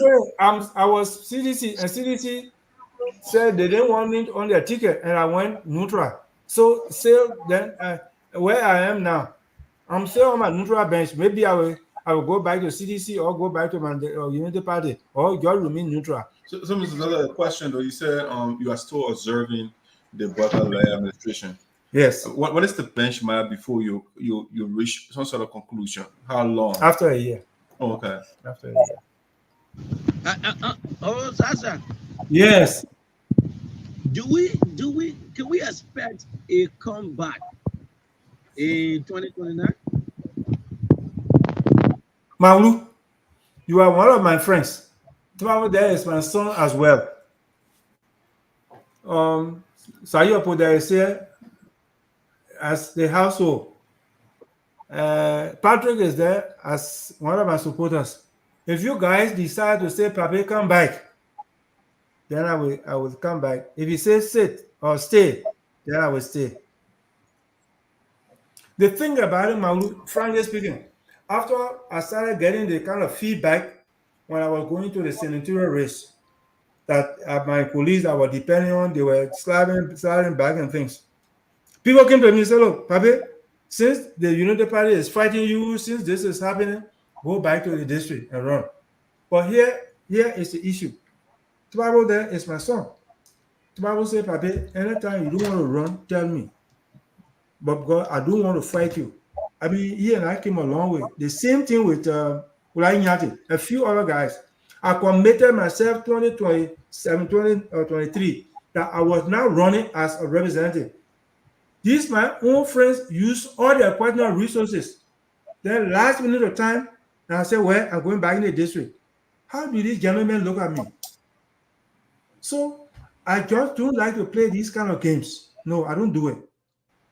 So for now, I reserve further comments. So Gesha, before you come in, you spoke. Probably 1 second, please. You spoke of the election being rigged. I mean, those are your words, and you also said that you observed seeing people paying people to vote for certain people, and you accepted the result of that election. Should we blame you? Yes.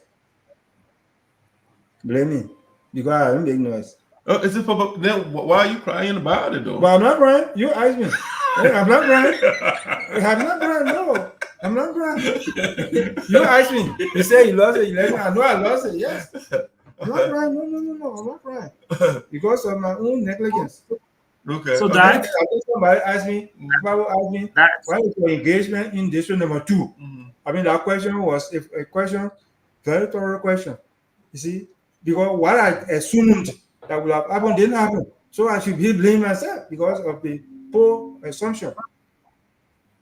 All right, but I think that answer will make we the supporter dejected because we put in our resources to support the campaign and then you saw something going wrong and you kept quiet. My supporter? I didn't know that they were paying people. Even Twabby himself would say, Twabby there. So you and the supporters sold the seat to the people. They didn't receive. I mean, there was big confusion. In fact, they wanted to fight. I started saying, well, people don't know me to be a kind of fighter, so nobody should make noise. I mean, these are things, and not something hidden. They wanted to fight. They wanted to bring confusion. I said, no. Okay. I stopped people from fighting. So let me take the blame. But so I said, okay, whoever did it, you're fighting. And they start fighting, blood is wasted. Who is I will be blamed more. I lost the election, I agree, I lost the election. But these were things that happened, and we try to just let go. So are you also happy that Senator Chea is not the current senator? I'm not happy. Oh, so you prefer Chea to Duncan? Chea can better deliver to the people. Duncan told me, he told Nagbe Chea that he's not. I don't want to go into these things. I just don't want to. He said, now you don't have time for 100 people. He said it openly. That one Nagbe told him, say, well, if this is the case, then you are not my friend again. Nagbe Chea called my people, say, as of today, all that I've been doing to my Zarzar, I'm wrong, and I came to apologize. Yeah. So, but knowing that, though, why didn't you and Chea consolidate, though? How? I mean, because you prefer him to Duncan, and Duncan said these things. I mean, and you guys, the indigenous sons, you ran 2 different tickets. So as a result, you have this guy that you don't prefer now serving as a senator. That's politics. That's not the end. That's not the end of the world. But I must say what I know, what I believe. Okay. Yeah, so I'm seeing the progressive trend going on because I think that's a mistake the progressives they made. You know, they wanted to deliver the country, they wanted to implement certain policies, but they could not come together to run one ticket. And then people that don't deserve to be empowered, they were in authority. Yeah. And so that's a trend I'm seeing. Yeah, what you are saying, Manison, I fully agree. But the last minute time, do I join Chea or you expect Chea to join me? It's just not possible. You see, it's just not possible. I mean, frankly speaking, Duncan told me he was not running, he was going to support me. He said that repeatedly after they pledged their support to me. Up to the time Nagbe called me in his house. So in that case, I was caught unaware. But Mr. Zarzar, being a politician, knowing that politicians are not why do you always trust these guys though? When they give that, why do you trust what they say to you? Because of my own belief. Okay. Because of my own belief, I just feel that everybody is upright until you prove otherwise. Now they are proving otherwise. I know how I will do next time if at all I will go into elections. But he told me boldly that they were all going to support me. Then we're not in the picture throughout. No. All right, guys. Do you have further questions? Let's do so. We can let the lawmaker go. Mine is that a comment, especially on the benchmark the honorable gave with the ruling government, the current government. He said 1 year. He said after 1 year before he can be able to tell whether they are doing good or not. But let me give out only one Bible to example. Go ahead. Let me hear you do.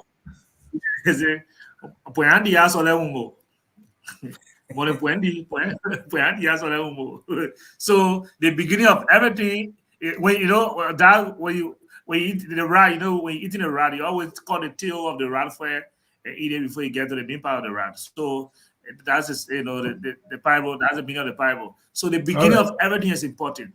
All right, sir. Yeah, the foundation set the basis. Your foundation set the basis of your achievement or your results. So the government heavily campaign on the issue of accountability. That basis, most Liberians or majority of the people weigh in and voted them to power. And in just 6 months, they are all breaking the laws of our country. Left and right, the same laws the same president we are breaking here and there. They are also just 6 months. They are breaking our laws more than any other president in the country. And so you say you came from where this money? Wait. Travel. Yes. You say you came from where this money? Yes. You went to work today? Where? Where do you work? Yes, sir. Where do you work? I went to work. Where? Ministry of Labor. Ah, okay. Ministry of Labor. I know. I say okay. Now your own government. Now you are in the government. I'm not in the government. Yes. Okay. Go ahead. No, I'm in the government. But there's a very government that look me in the eye and tell me, say, because you are this person, you are that person, so you won't be this person, you won't be the person. But I don't want to talk about it yet. But the government already told me my position. So I have to maintain my position up to 2029. That's what I promised the minister. And the minister looked me in the eye and said, my man, you are a sedition, and you are over there, we'll take you from there, we'll bring you here. So the minister has told me, the government has told me that I am a sedition. I mean, he himself is in the parliament. Yeah, so guys, let's see whether we can look at some of the comments from the viewers. Boy. Yeah, for some reason I think they are commenting from different platforms, so I'm not seeing they're not coming in here.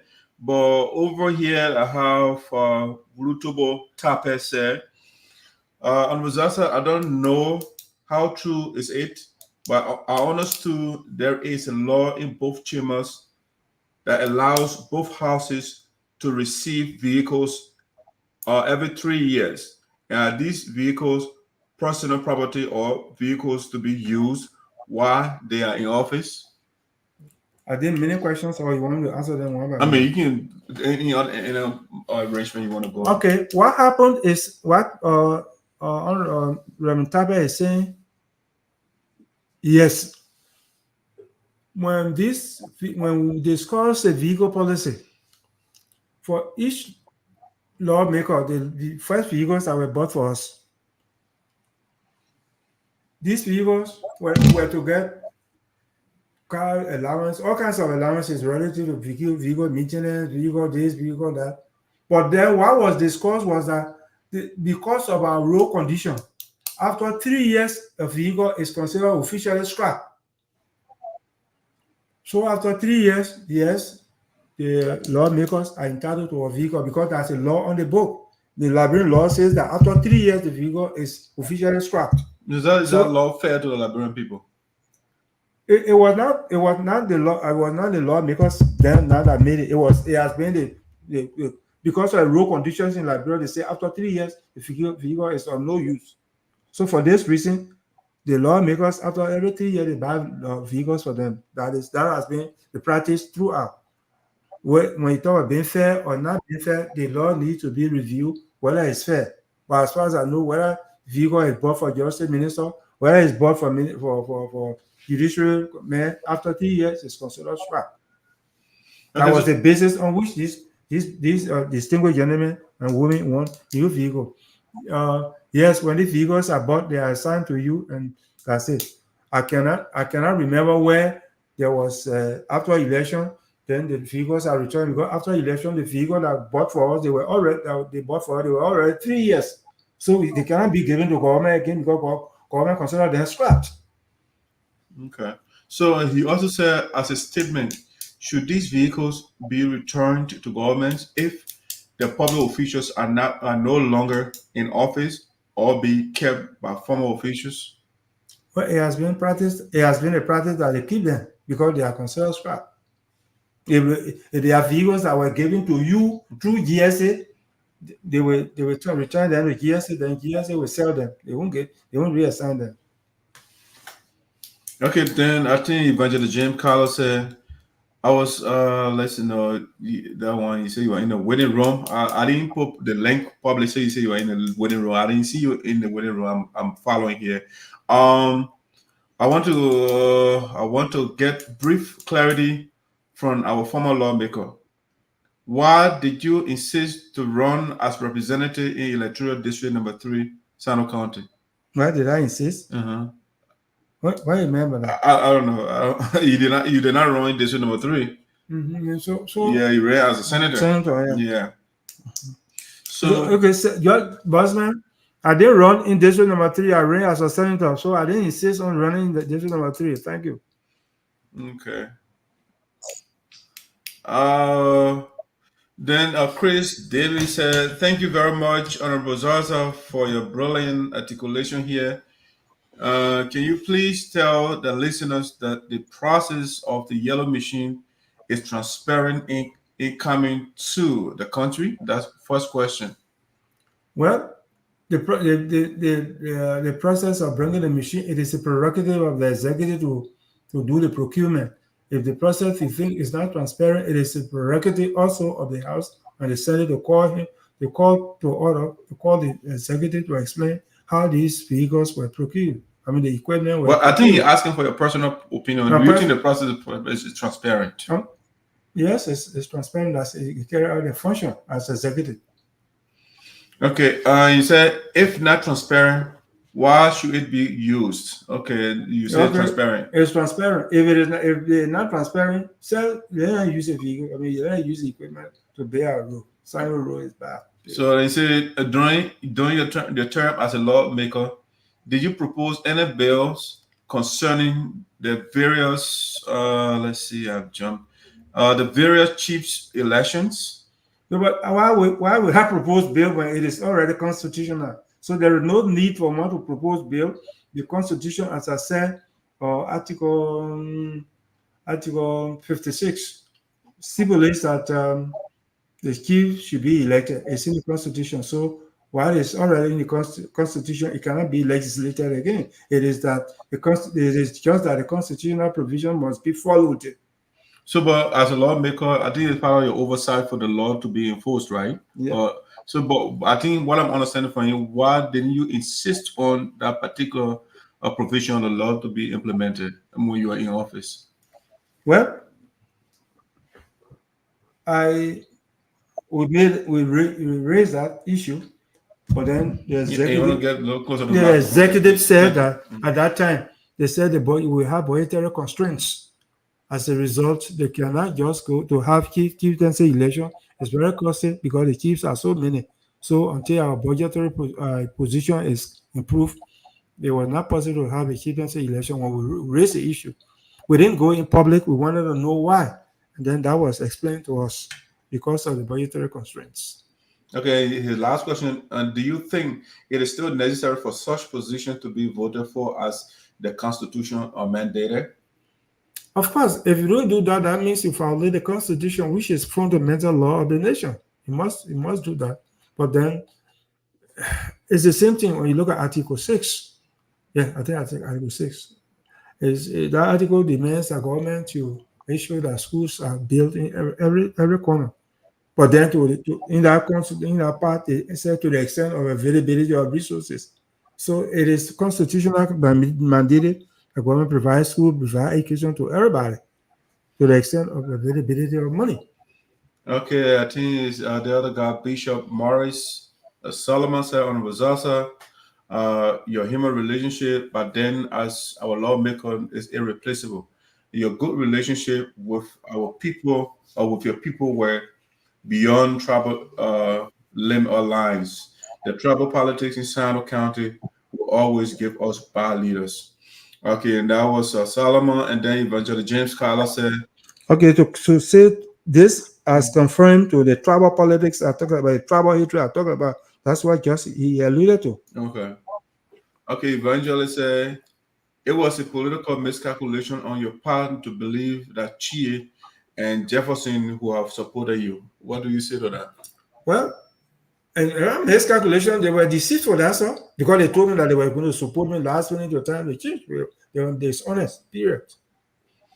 Okay, and the same bishop said, Bishop Morris Solomon said, Honorable Zarzar and Senator Tiaji underestimated Senator Duncan on ground that he wasn't part of any ethnic background. Both Senator Tiaji and Honorable Zarzar thought that they are tribal people who have voted them on tribal basis. That's why I talk about political education. If these people knew exactly how was going, and they are just feeding it now. And after the appointments were made now, they're being married now for months. They are not being confirmed. This is it. They will feel it and they will know that they made mistakes. They went back already, whatever that was given, they will feel it. So that's it. All right, guys, those are your comments. If I don't read yours, that means I'm not seeing it. But Bible, let the lawmaker to give closing remarks, so we can if we have another guest to call the guest in. But Mr. Zarzar, I enjoyed the conversation as always. Hopefully the people will be properly educated in the future to make the right decision. I personally think that Liberia is not going forward because people vote, like some of the things you highlighted, people vote on sentiments, people vote on tribal basis, people vote based on what a politician gives you, and those different things. Until we start looking at people that have a good heart for the country, that have real clear agenda for the country, will start voting in that direction. We will continue to meander at the same point. So, Christian, if you have comments, go ahead so the lawmaker can close. Okay, thank you. My own comments are first, let me appreciate the honorable man for taking up the time to stay this ever so long on the platform.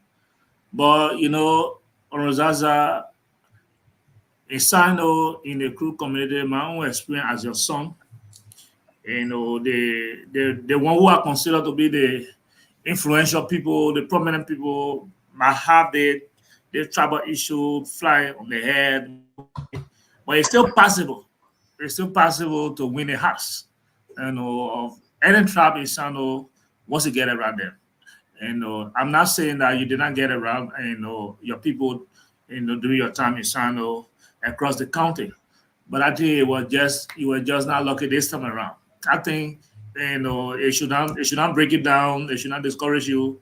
You can still work with them. The very TTN town who overwhelmingly vote you again after the Messiah, they voted now. If it does not deliver, and you go back to them and say, Akim, you didn't vote me, but you also the mayor voted. You know, there are so many ways you can win the minds of the people again. Like me, you know, if I contested, I would have won a lot of votes in Jitro, in Sanford, in Tajuan, because I didn't have a trouble thing on my head about they were voting, they were not voting. I was just giving them a heart, and they were pulling in the numbers would that tell. And you know, in every given community, made decision on the basis of how the system appear to them immediately. But in time to come, they might have a broader understanding of why people should vote people. So I don't want you, look at what Rokamo did to you, the late Nagbe breaking that, you think that the group will without for you to go back to them. You can continue your relationship with them. If you double your effort in rebuilding your relationship with them, it will play for you tomorrow. And any other politician in Sano, it will play for us tomorrow as well. That's just a copy of that I want to make with the honorable before you depart us.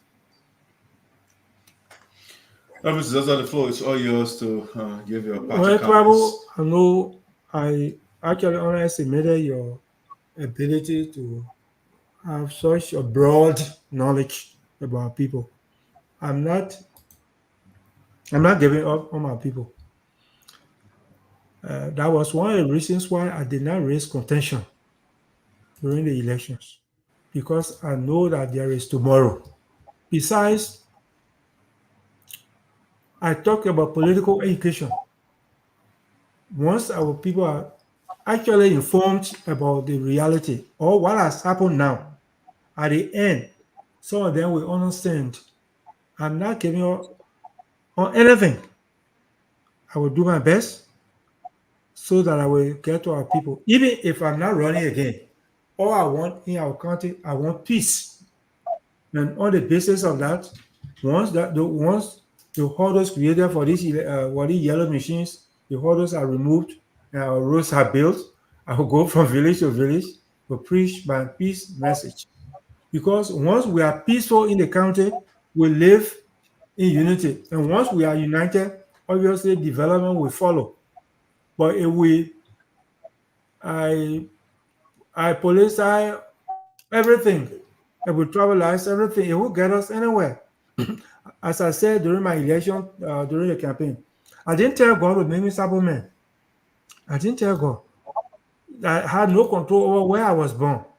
So I still feel that, when I went to Kabada, I told them how their son took care of me. And people in Kabada and I are very, very close. Again, during the election, they proved otherwise. I didn't give up. I will do my best. My closest statement is in that same direction. What I will say to the President Boakai, is somebody that I personally know. The major problem the government is facing now is hatred. A hatred that was created during the war has never evaporated. It's still there. And that is tribal hatred. That he needs to look at. The next thing too is the politics. When people, after this election, people took positions. And because of politics, again, that hatred has resurfaced. So my closing statement is, I will propose to him that after the war, there was TRC that was established. Now, at the Ministry of Internal Affairs, there is an office called Peace Building Office. That Peace Building Office should be transformed to a Peace and Reconciliation Commission. Let it be an autonomous bureau that will try by all means to reconcile the various counties, and the tribes. And that is very fundamental to having good development. That is very fundamental to having peace in the country. Because if there is no peace, after its term again, the country will be polarized. So it's necessary, very necessary, to establish a commission, a peace and reconciliation commission, to go from county to county to see how peace can be built. Yes, the peace building department at the Ministry of Internal Affairs should be enlarged. Let us cover the entire country and be specifics. Thank you very much. Yeah, Mr. Zarzar, I hate to do this. I wanted to get a view on the War Economic Crimes Court. And as a veteran politician, and one of the things, should I say leader, is the ability to replicate yourself by nurturing and mentoring people. If you're talking about if you don't run, if you don't run in 2029, I mean, did you prepare somebody that can fill in your vacuum when you leave? And I just want to get your opinion on the World Economic Crime Court that was approved by the Liberian Senate and endorsed by the president. So what, in my opinion on that? Mm-hmm. And yeah, this is part of the reconciliation process. If people are properly treated, people that committed serious crimes, they move around majestically as if they have never committed a crime. I talk about people sitting openly, found guilty of heavy embezzlement. They move down there with their chest in the head, bluff. If there is no justice, there will never be peace. So I have nothing against it, the economic crime.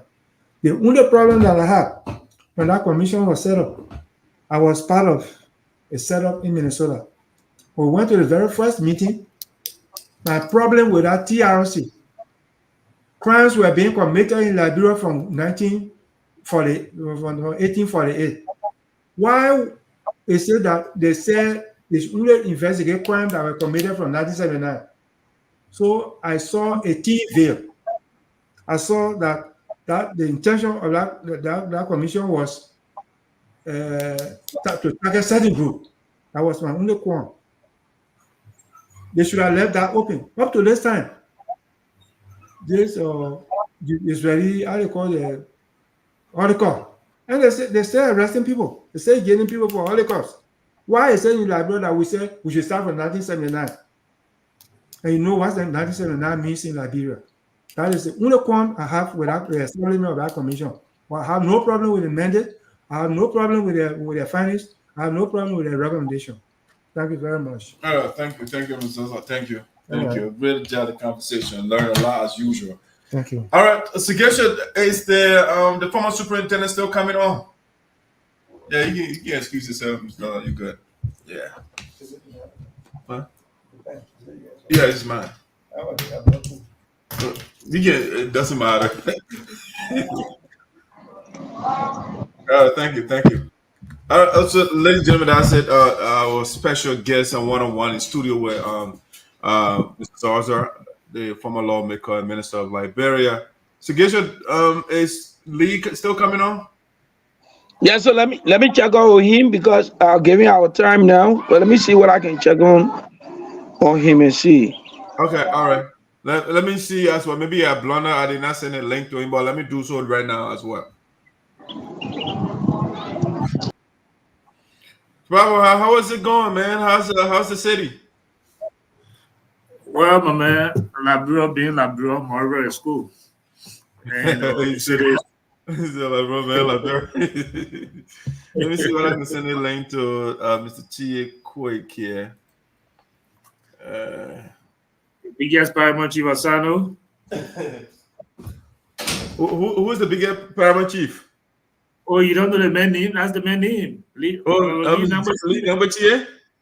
Yeah, he's the biggest paramount chief of Sinoe. Oh, okay. When he comes on, just call him, but I need your answer.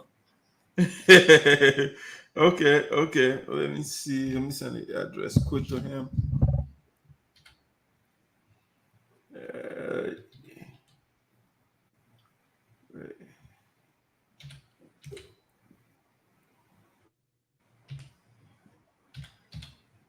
Let's do this. Let me see while I'm doing that. Let me quickly Baba, let me just go on a little commercial break. You can get some little water to drink as well while we wait for the guy to come back. Yeah. Yeah, it is.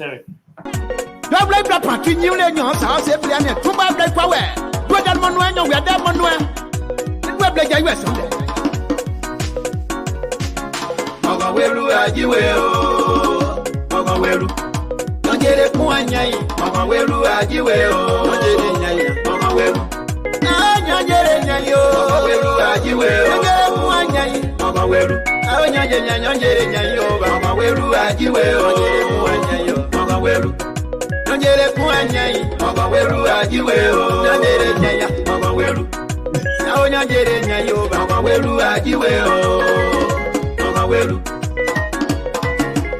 Nigeria Association in America raw elections free contest Taco North Dakota 2024 here we come there bode ajedi we blue ayegba o we blue ayegba o ba ajedi we blue ayegba ngoyo baba welu ajiwe o baba welu Nyere ku anyai baba welu ajiwe o nyere nyai baba welu nyere nyai o baba welu ajiwe o nyere ku anyai baba welu nyere nyai o baba welu ajiwe o baba welu ile ku abe ku anyo baba welu ajiwe o ile ku abe bro o baba welu Mora Irepoa, she is the national president of the Nigeria Association in the U.S. Baba welu I said, you know what? National vice president of the Nigeria Association in the U.S. What's up? Baba welu Panto do da wana o What's up? Kaya wa mo bia nawe Anta ya pa mo bia nawe Bla bla o Jabla edu say Jabla edu say lawo DJ Chris Queer General Secretary of the Nigeria Association in the America Baba welu No news more no to a Baba welu ajiwe o Baba welu Go dead Manuel Baba welu Tumba bla igba Baba welu Oji beje yesu kom na welu Pantudo Vice President of the Boakai Ameno Ekubi Makweke Ebo one idea oh Ebo one idea oh Ebo one idea I'm here for one They not to be that one oh They go yamu oh Ebo one idea oh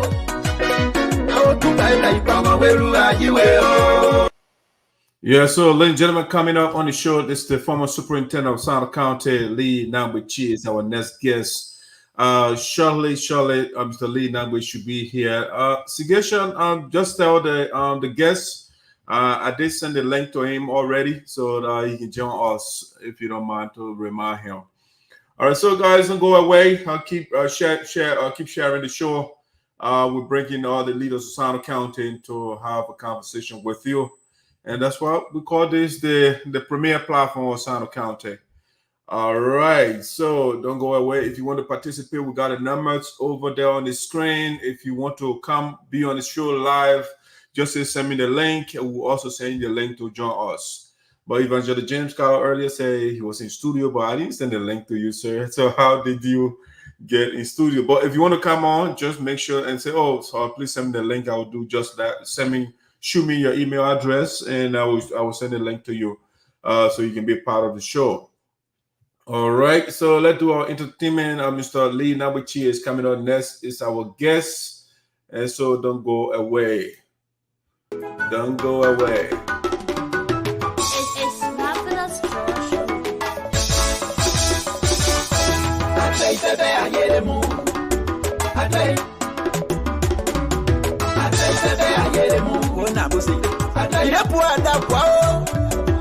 I think now that one. Everybody and pay yeremu. I pay you now. I pay yeremu now. I do that one now. I pay yeremu. I pay. And to do the people there. On that war, yeah. February Toba. Can you know? Clovis Dixon. Olofi David. Osa. Talebali. Pamule. Daniel Trebe. Can you know? Go now, who's it? No, you're that way, they run your way there. I say,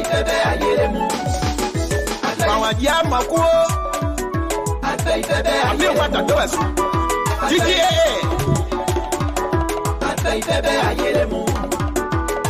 The Liberian Hon, North Dakota, 2024. Raw election and free contest. Here we go. Patrick Bolu.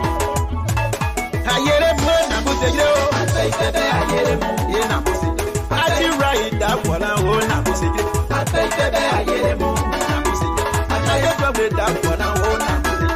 Atai na wala for you o na for you o.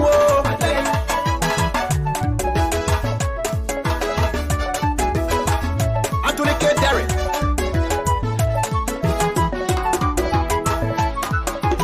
Mo say you rich. Mo ja amule si pa je woni. Nje e na musiki. All right, guys, let's see. Investigations, you settled back there? Tribal. Just get on so we can we'll do a little brainstorming here while we're waiting for wait for the guests to get on. So, something I want us to chew on a little bit is, I don't know whether you saw the article about President Boakai cutting his salary to 40%. Did you follow that? Yes, I did. What is your take on that?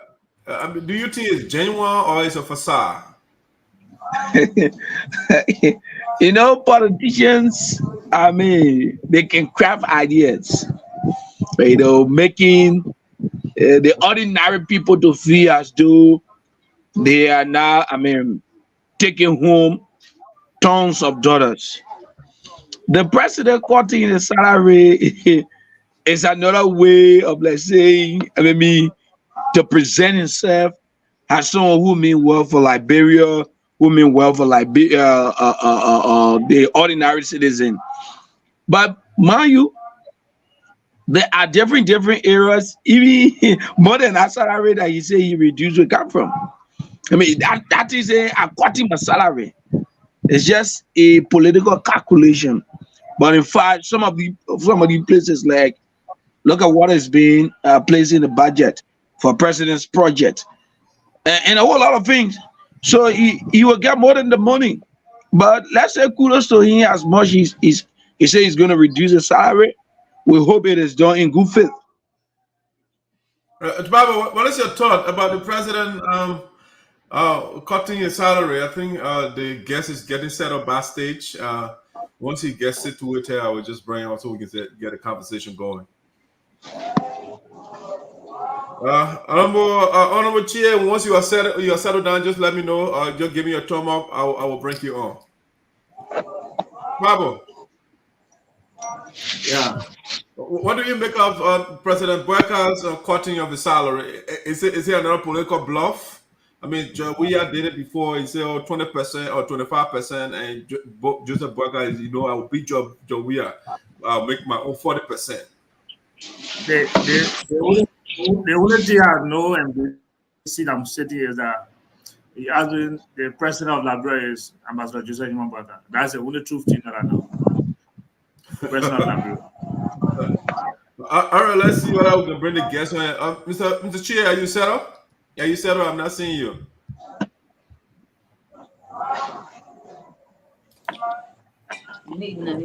He's still not settled down yet.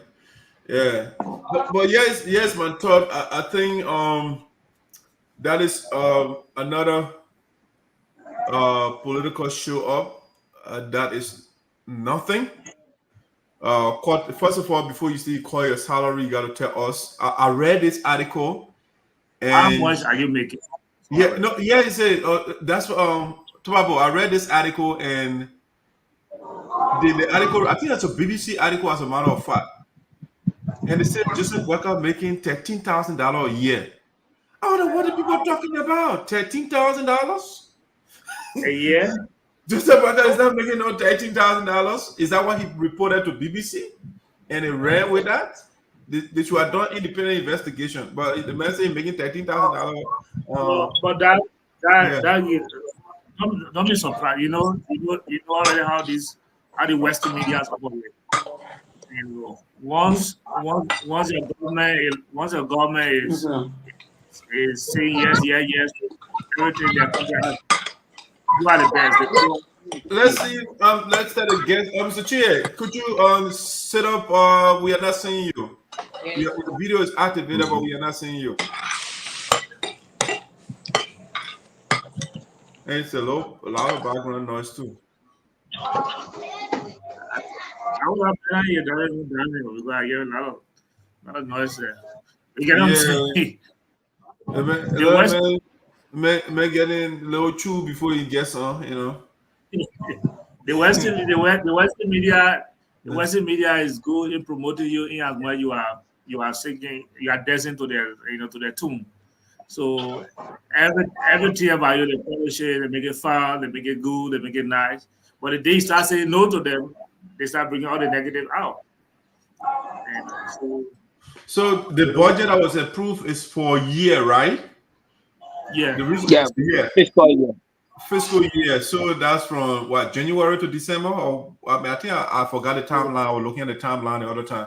But if the budget says that the president, I think he added 3 million, right? A little bit short of 3 million. And he said the man makes $14,000 a year. I still don't get that figure. But I think Mr. Chea is now settling down. Let's see here. Mr. Chea. Yes, sir. How you doing? You want to adjust yourself so we can see you from the Yes, chat? I'm ready now. All right. We're seeing the rabbi. Yeah. Where you It's just that you guys are coming a little bit low. All right. Where you were, we could see you probably, but right now you're darkness right now. That. Yeah. Come back. People in upstairs a bit. Okay. I say, yeah. Please make you know that he's coming live on the video because he's unaware. All right, Mr. Chea, hopefully you dress properly, Because maybe maybe he's unaware and there's an international stage. Yeah, we don't want to see a 6-pack right now. Yeah. All right. So the president said, cutting his salary, is that a good thing? I don't know. I didn't see any difference when Joey cut his. When the man cut his salary, that's when you were building all the machines for yourself. You're getting all the expensive vehicles and those different things. So, I don't think. Go ahead. The only time Liberians will be happy with all of the news of cutting salary or not cutting salaries when the civil service salaries are increased, when the salaries coming on time, when the teachers are paid, when drugs are in the hospitals, when nurses and doctors are taken care of and they are not protesting while patients are lying on sick bed. When the electricity, even though our economy is not compared to other African economy that have 97%, 99% electricity, but the little that we have when it's a bit regular, these are when the roads are being paved, you don't need to tell Liberian people what you are doing. When they see what's happening, they will know that you cut your salary by 40%. Government reduces spending on the things and focusing on the real things. And one of the things that affected the CDC government because there were a lot going on in the country. Every day you will hear Samuel Toy on the radio boasting of budget surplus. Every day you hear Janga Cole on the radio talking about best economic practice. But these things were not manifesting in the lives of the ordinary Liberian people. So everything you see on the radio was they get bunch of bluff you were on. So we don't need people writing in the newspaper telling us the bad things that they are doing. We don't need people going on the radio explaining all everything that has not been explained. Okay, I think I'm ready now. Phil, I want to show you I went live. I beg you. Mr. Chea, is that where you can sit that we can see you from the chest area? So we can. Yeah. So you can position the device. Okay. Are you good? How you doing, sir? Welcome to the show. Are you hearing me? Yeah, you're coming a little bit lower. Wow, I think the problem is for the device. I'm yelling. I'm literally yelling. Okay, thank you. Yeah, I mean, you're much better right now. You need earpiece. Check your volume. I think. Are you good? I mean, you are still doing the phone a day, Are you getting on Chea? Yeah. You come in? Yeah, get in now. Okay. Good. All right, Chief. Welcome aboard. Welcome to this your own platform. You play a major role in changing the name of the platform. It used to be a Sapo Nation, and when I invited you one point, you say, that you got to work on the name. Let it be inclusive. So we changed it to Voices of Sinoe in the Diaspora. But so I want to appreciate you for the role you play for making the platform, so to speak, comprehensive. Thank you so much. Thank you so kindly. And I think we as leaders who wants to be unified, these are things that we should always, talk in our mind. Though sometimes the dream bearer intention might not be wronged, but I think that I always said 2 heads better than 1 head. Though. So I appreciate you. Thank you for listening to our advice as well. Okay, all right. I'm eager though. What motivated the Long Beer? I mean, what is the goal? Well, we thought wearing this beer as we find ourselves right now in the ballot politics. We try to emulate our old-time politicians like G. Backup Matthew, Kekula Boto, and the rest of them. So we thought to change our formatology politically. So we thought to wear this beer about this time. Okay, all right, that makes sense. Okay, Sagacious and Tibabo. So let's get the ball rolling. Yeah, go ahead. That's what I was I guess this is your debut on the Voice of Sinoe in the Diaspora. Too many of our viewers are out there. Who is Nagbe Chea? Well, I thank you. Nagbe Chea is a son of Sinoe.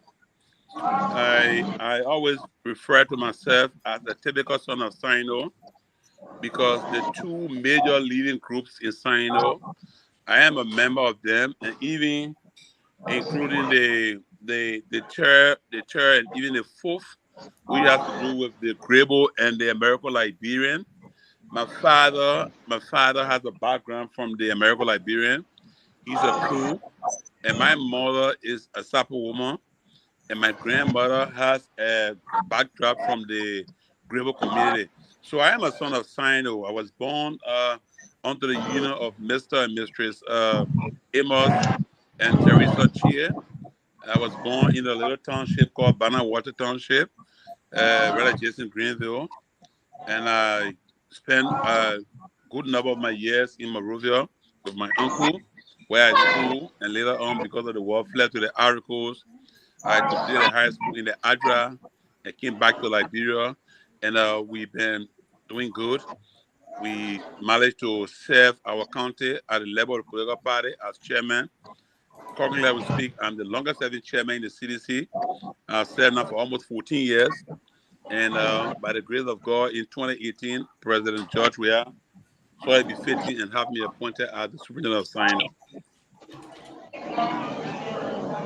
Splendid introduction. You serve as superintendent of the county for 6 years. You aren't the superintendent. We have a new superintendent. How is it done with you being a superintendent? Is there any difference? I think if my memory can serve me right, and I still to be corrected, I know I have for the 6 superintendents.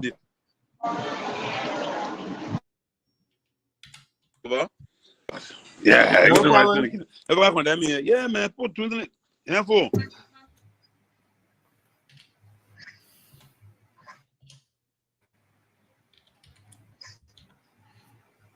Is he okay? Hello, too. Hello, are you there? Go ahead, sir. Are you there, folks? Yeah, we are here. Hello. We are here, sir. Well, we got some problems. I do have some problem from the end of the superintendent. Yeah, I see. Yeah. Let's see what you get settled down here. I don't think that coalition again. That Congress. Congress for Democratic Change. Okay. Yeah. Travel can speak to that because I think it's party booger way up there. with the coordination.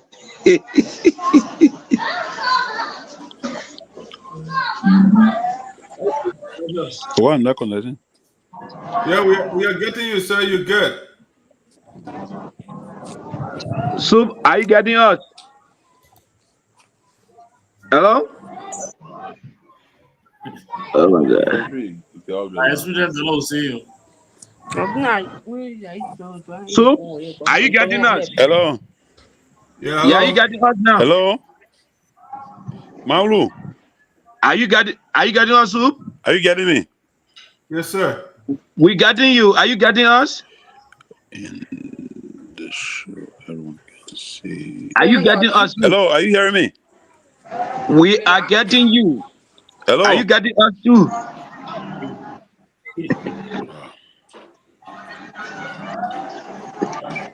How, Soup, are you getting us? Maulu, are you hearing me? Yes, I am sir. getting you. Oh no, look at the phone on your phone. Yes. So step up your volume, man. Let's see. Let me see. Let me get off and see what I can help in the process. So get sure you also tell him to use your headphones just in case.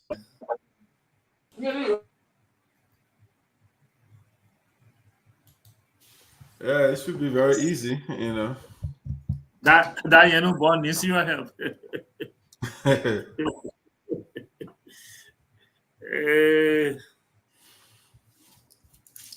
All right. Let's see, ladies and gentlemen. Thanks for holding on. We're trying to get the technical glitch there from our guest solved. Once that is addressed, we'll be right back here to have the conversation. Yeah. So, Trouble, are you excited about the machines, man? Mr. Zarzar is in favor of it. Are you excited about it? Oh yeah. I'm excited. You know, that I'm excited. I'm super excited. You know, I'm only praying that all the 285 machines to learn Liberia, Sinoe should receive 19 pieces as was promised, and there are roads they built. I think one of the things if the legislature have issues, they need to work with the executive to correct the mistakes, correct the problem if there are any problem, if there are any mistakes. Because no matter what, we need those machines. Yeah, there might be error along the way, but I want to say the three separate branches of government with coordinate function is, and if they are not coordinated before, I think this is where the coordination is really needed now. They need to coordinate their effort, their expertise, their minds, and see how the machines can come to Liberia and how they can be for Liberia, not coming the bosses thing happen what they say they brought it to try to see whatever we get no. So let the executive do all her best possible so that the negotiation holds, so that the machines come, and whatever agreement it is, let it be sincere agreement and be sent to the legislature. And I think once it is sincere in the interest of the Liberian people, they will, they are human beings. They also need rules. They always have to go to visit their constituents. So I think it will be rectified once it is in the interest of the Liberian people. It will be rectified. The guys are there asking curious questions because there is no information to them. Yeah, but here's my view, Trouble. I think Liberia is too old to be talking about passing or doing or carry on a road project that belongs to 1980 or using 1980s mentor in 2024. Because Joseph Boakai brought in the machines or is bringing machines because he said that's what the people were doing in the 80s. They used to have areas where the machine can work on when there is a pothole somewhere. And I just think that's not how you get the country running properly. You need paved roads. You don't need machine zooms, whatever they call it. And just, if you have molly area, you carry the machine there, you fix it. This is not how you run a serious country.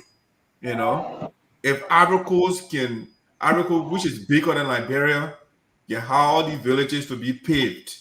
Ghana is bigger than Liberia. It can have all these towns, villages paved. Trouble, what is wrong with our leaders? Why can we do it?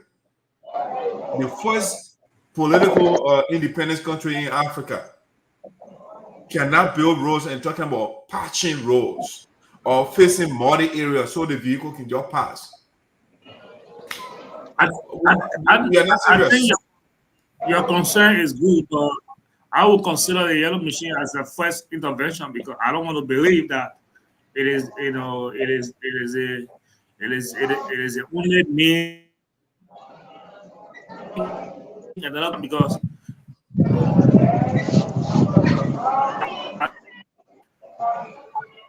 at least with the ability of the yellow machine, they can be making interventions on the road so that the road can be movable and pliable while they are making. I'm not the spokesperson of the government, but in my mind, that's what I think, it appears to look like.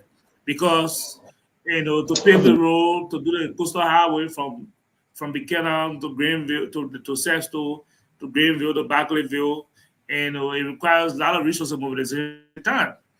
But, so apparently all of the buttons they were pressing, the ones that were available now was the yellow machine. So in their mind, they could say, okay, well, we are looking at making it better for the country, make it sustainable and long-lasting and durable, very paved. But in the meantime, if car cannot cross Riverside to go to Sinoe, a car cannot cross, Zarzar to go to Foya, a car cannot cross, bombing to go to Grand Cayman. And while we are telling the people we're getting paved road, it will be a disaster. So let the car keep running the road, keep plying the road until we can get a paved road done. It could be another, it could also be well. Talk about this short-term plan because once Joseph Boakai leaves, the machine will not be in operation anymore because a different government coming in now. So maybe Joseph Boakai friend will come and say, "Oh, I want my machine." Just the same way we are private jet now. We can't see it anymore.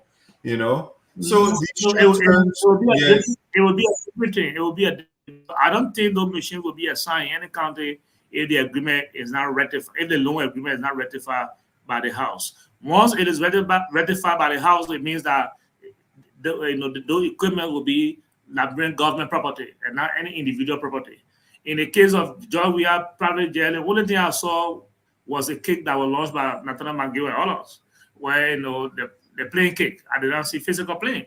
And there was no agreement that went through any legislative element with that plane issue. So I don't want to speak about it. I heard about it, but I didn't see it. So you never saw President we are riding private jet when you were in power. You never saw it. No, the one you were riding, I don't know who owns it because it was not purchased by the Liberian government. Because I can see the same trend. That's why he said, "Oh, his friend gave me a jet." Joseph Boakai is not telling him his friend gave him machines, and we don't know who this friends that's are. That's what the notice. Now is performing their oversight. They have invited Minister Mamaka Kamara, and they have invited the Minister of National Defense, the Chief of Staff of the Armed Forces. They have invited the Minister of State to appear to give clarity, to give information concerning these machines. So it will be different from that of the issue of one airplane that we just saw the president using without knowing who it for, whether it was for him, whether he was renting it. We didn't have any information to that. But this was bearing Liberia's name and coming in the name of the Liberian government. After the 6-year President Boakai, I don't think any individual can come stand up and say these machines are mine when the Liberian people have already have a loan agreement ratified, money that will be paid back later on. No one individual or group of person can claim that. I don't think so. Once the writing is up. So I'm back on. Yeah, are you hearing us? Yeah. Okay, good. So is there a way you can get like steady instead of moving around? No, I'm still at one place. Okay, all right. So I think I'm still at one position. All right. Gee, welcome aboard again. Welcome aboard. I think you're having problem hearing us. You guys getting your ear to Yeah.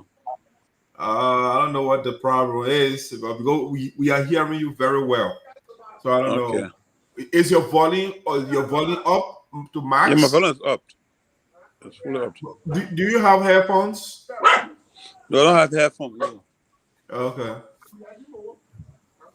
Yeah, okay. Let well with what you have right now. So you did an introduction. Why is Mr. Chea Merci, here en fond, on this appétit. afternoon with us? Yeah, come back. I want to know the motive of your presence on the show today. So Well, let the cat out of the bag. yeah, my being on the show today, I think it's important. There's a show that belongs to the people of Sino that you and your sponsors dedicated to the people of Sino. And as a son of Sino who serve our county, I think it's important. I am happy that I can be on the show today to have my first interaction on this show with this group.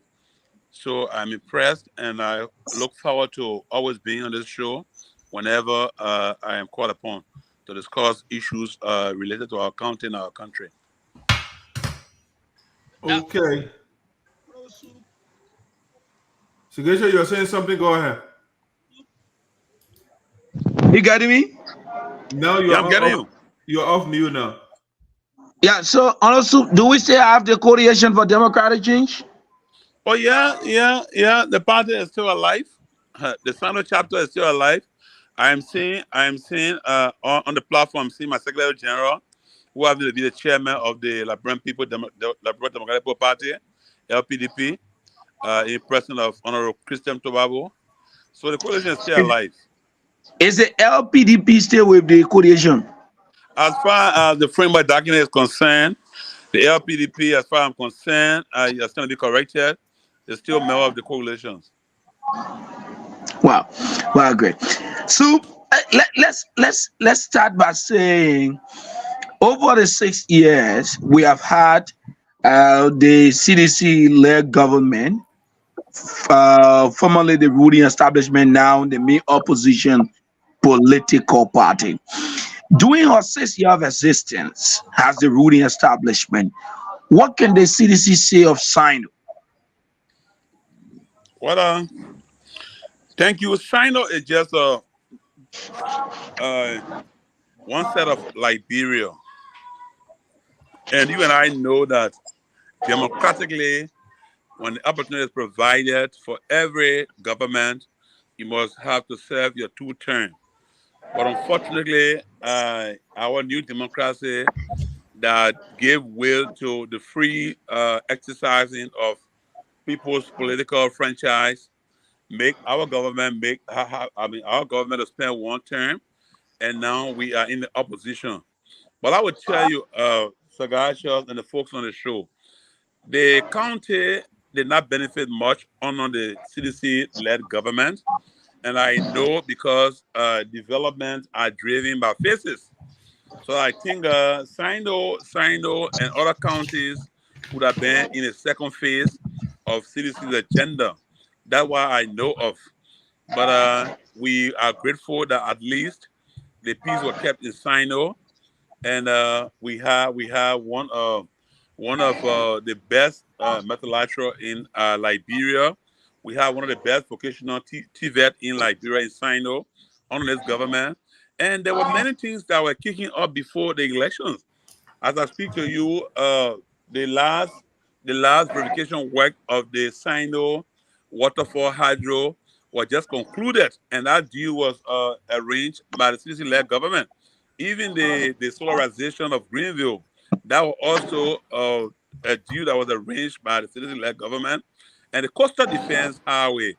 But these things should have kicked up by this time on one of the elections, and we got defeated in elections. So I can tell you, safely to say that we did not achieve much, but we achieved a little. Today, you have a school, you have a high school that is up to standard in Capital City. You have one in Grizzly Farm. These are initiatives that happens under government arrangement, under our administration. Now, what may have led to, the CDC defeat, in your opinion? What do you think might have led CDC to be defeated? The setting party being defeated in an election. Well, the reasons are variable, but all I can safely say to you is that's what democracy calls for. So when the people speaks, their voice should be adhered to, and their views should be respected. But I think in my mind, the CDC did what they could do best for the Liberian people. There's no one who can do more than their best.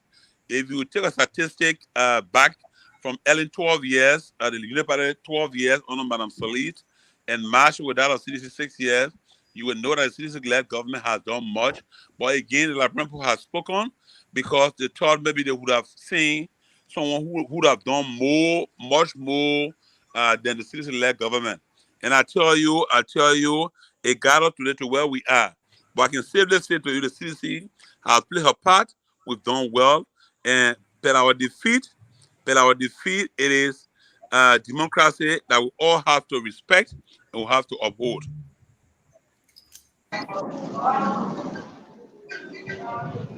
Bravo, any question for the Sue? Bravo. Well, let me first welcome former Superintendent Lee Nagbe Chea, I call the biggest paramount chief of Sinoe. We went there. Hey, we go. Welcome, and thank you for the introduction, and thank you for your position. But that the Sue hasn't said enough. You want to start questioning right away? I mean, that's how we'll get. We start asking questions. That's how you will say enough. Yeah. Okay. So, once a superintendent is always a superintendent. Sure. With the issues, the issues in the coalition, that has to do with the withdrawal of the MPP, the withdrawal of the LPDP, except the other parties, the other 6 parties, I'm not aware of their position. Why you think of the Congress? The Congress being the mother institution, invited all the other sister institutions to come and join her, so that the presidential ambition they have from 2004 that was never achieved until the chief, and now some of the people are working away. What could be the role of the Congress in curtailing that, especially in maintaining the coalition? Because as we speak, the coalition is tearing apart on a daily basis.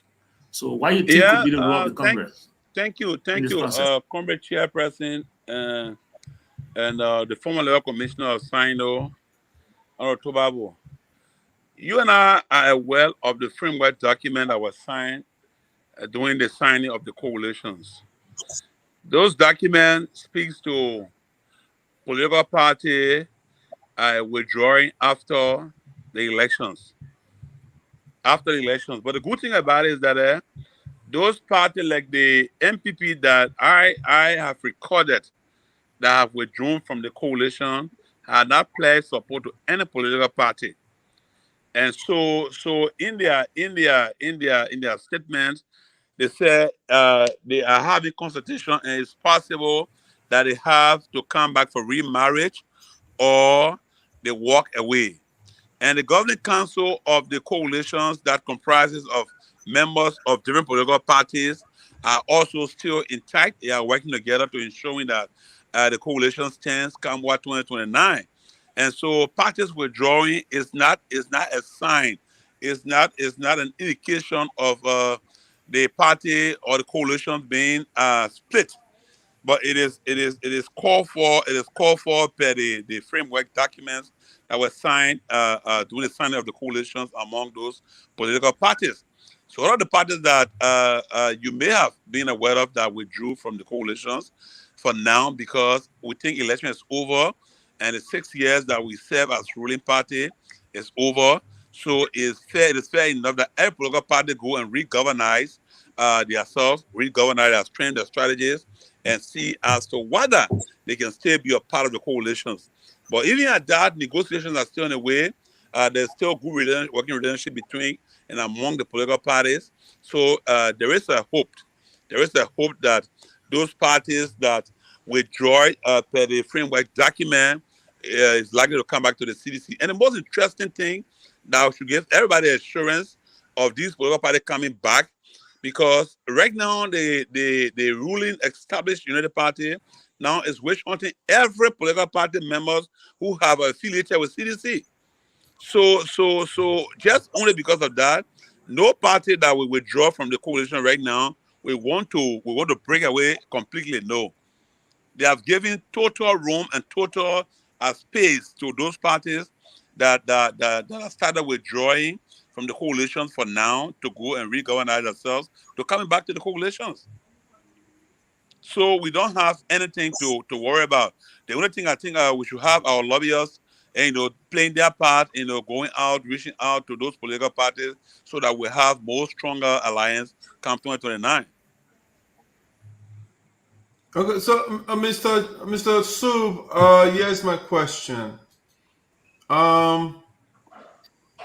You served Sinoe for 6 years as superintendent. If I were to leave America right now and come to Sinoe County, what can you point out as your achievement that this thing was done by Lee Nagbe Chea or under the watch of Lee Nagbe Chea? What can you point out? So thank you. In collaboration with our partners, we have had a lot of initiatives. And as county authority, on our watch, the initiatives that the county should be taking on, we don't have none to admit. And the reason is simple. You and I know that when the city-led government took over, in a year time, the second year, we got engulfed with coronavirus. That lasted for almost 2 years and a half. And the county, as per the law, did not receive any dime on the national government. So we managed, by the grace of God, the last 2 years to have gotten 400,000 from national government. But all of our liability to our institutions, like our student grouping, other groupings that we should have made contributions.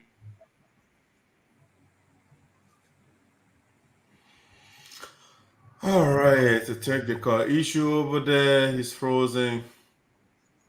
We have within projects which we've earmarked, we have candidates for, and those documents are on the decks. We were just getting for implementations when elections came again and erupted everything, and so we have to turn over to our successors, who we are looking forward to upholding to that promise that we made to the people of Sinoe and completing the projects. So, if I understood you correctly, there is nothing tangible that we can point to right now. Huh? Hello. Yeah.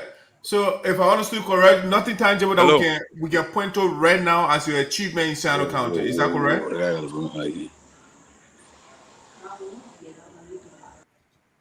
Yeah, he's struggling over there.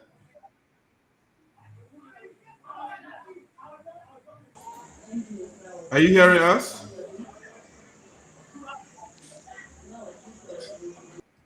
Yeah, I thought this is the superintendent of Sinoe County, or former.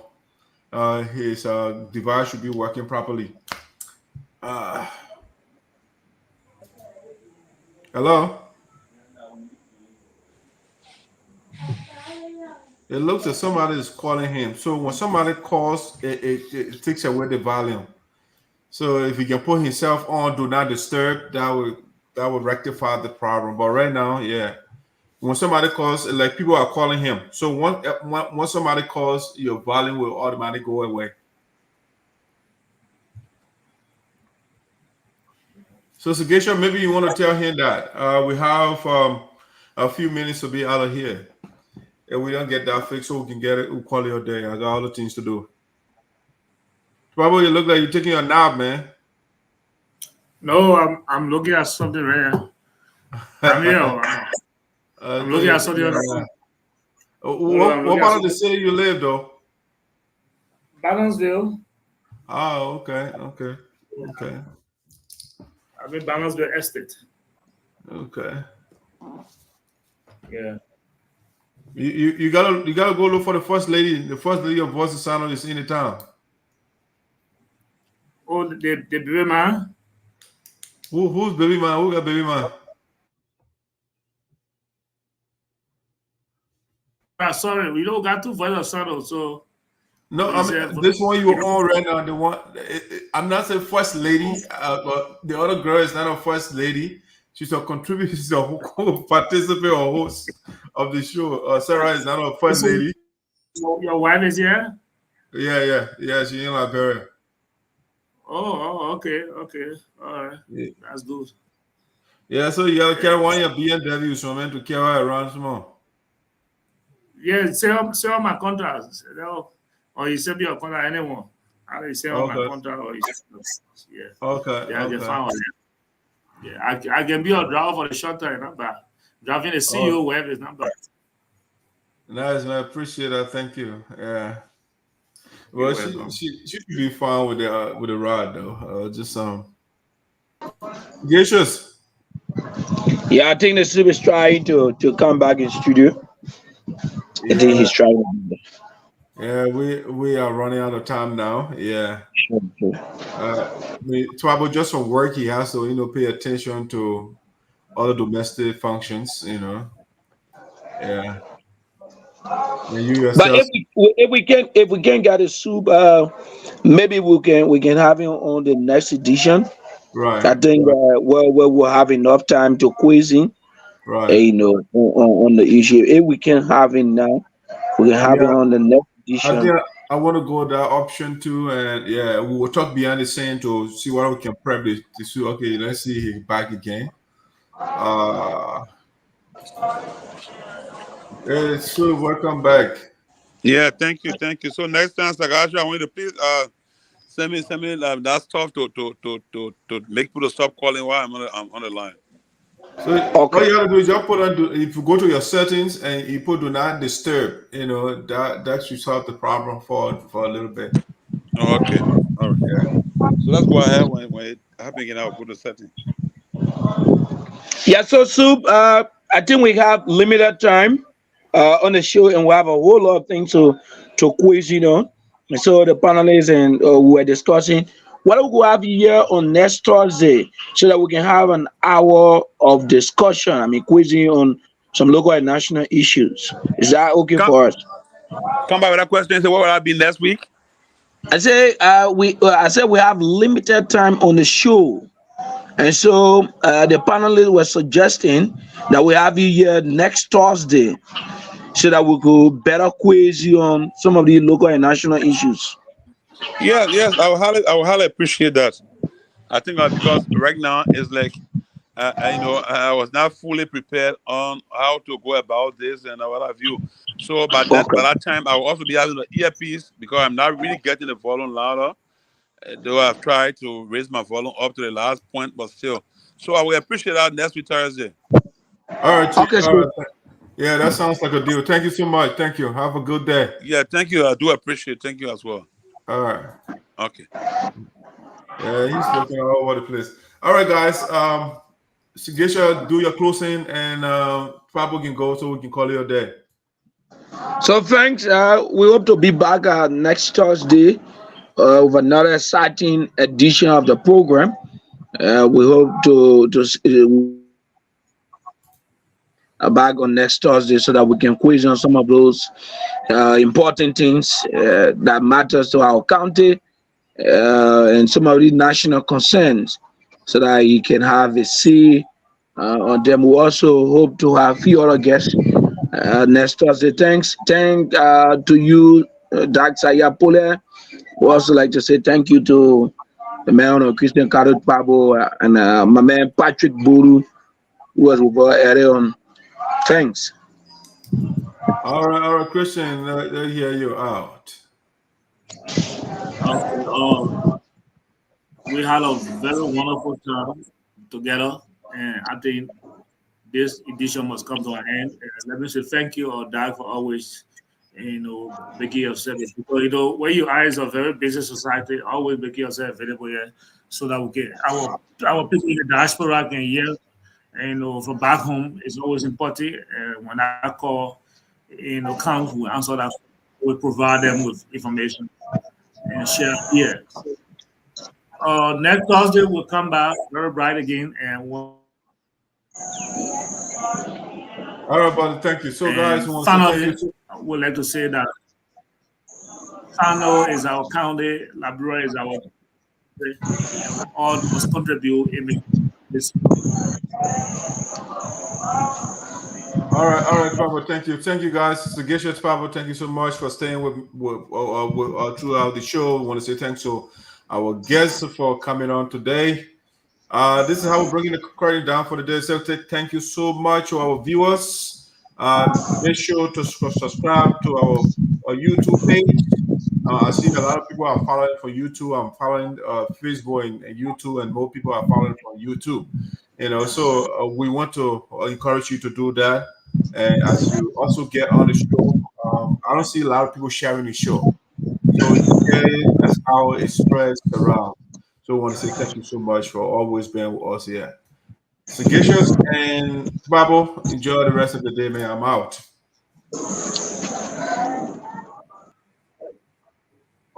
Thank you. All right. Thank you. All right, guys, that's how we're doing. I want to say thank you so much. And this is Sinoe County Premier Platform, Voice of Sinoe in the Diaspora. Thank you so much.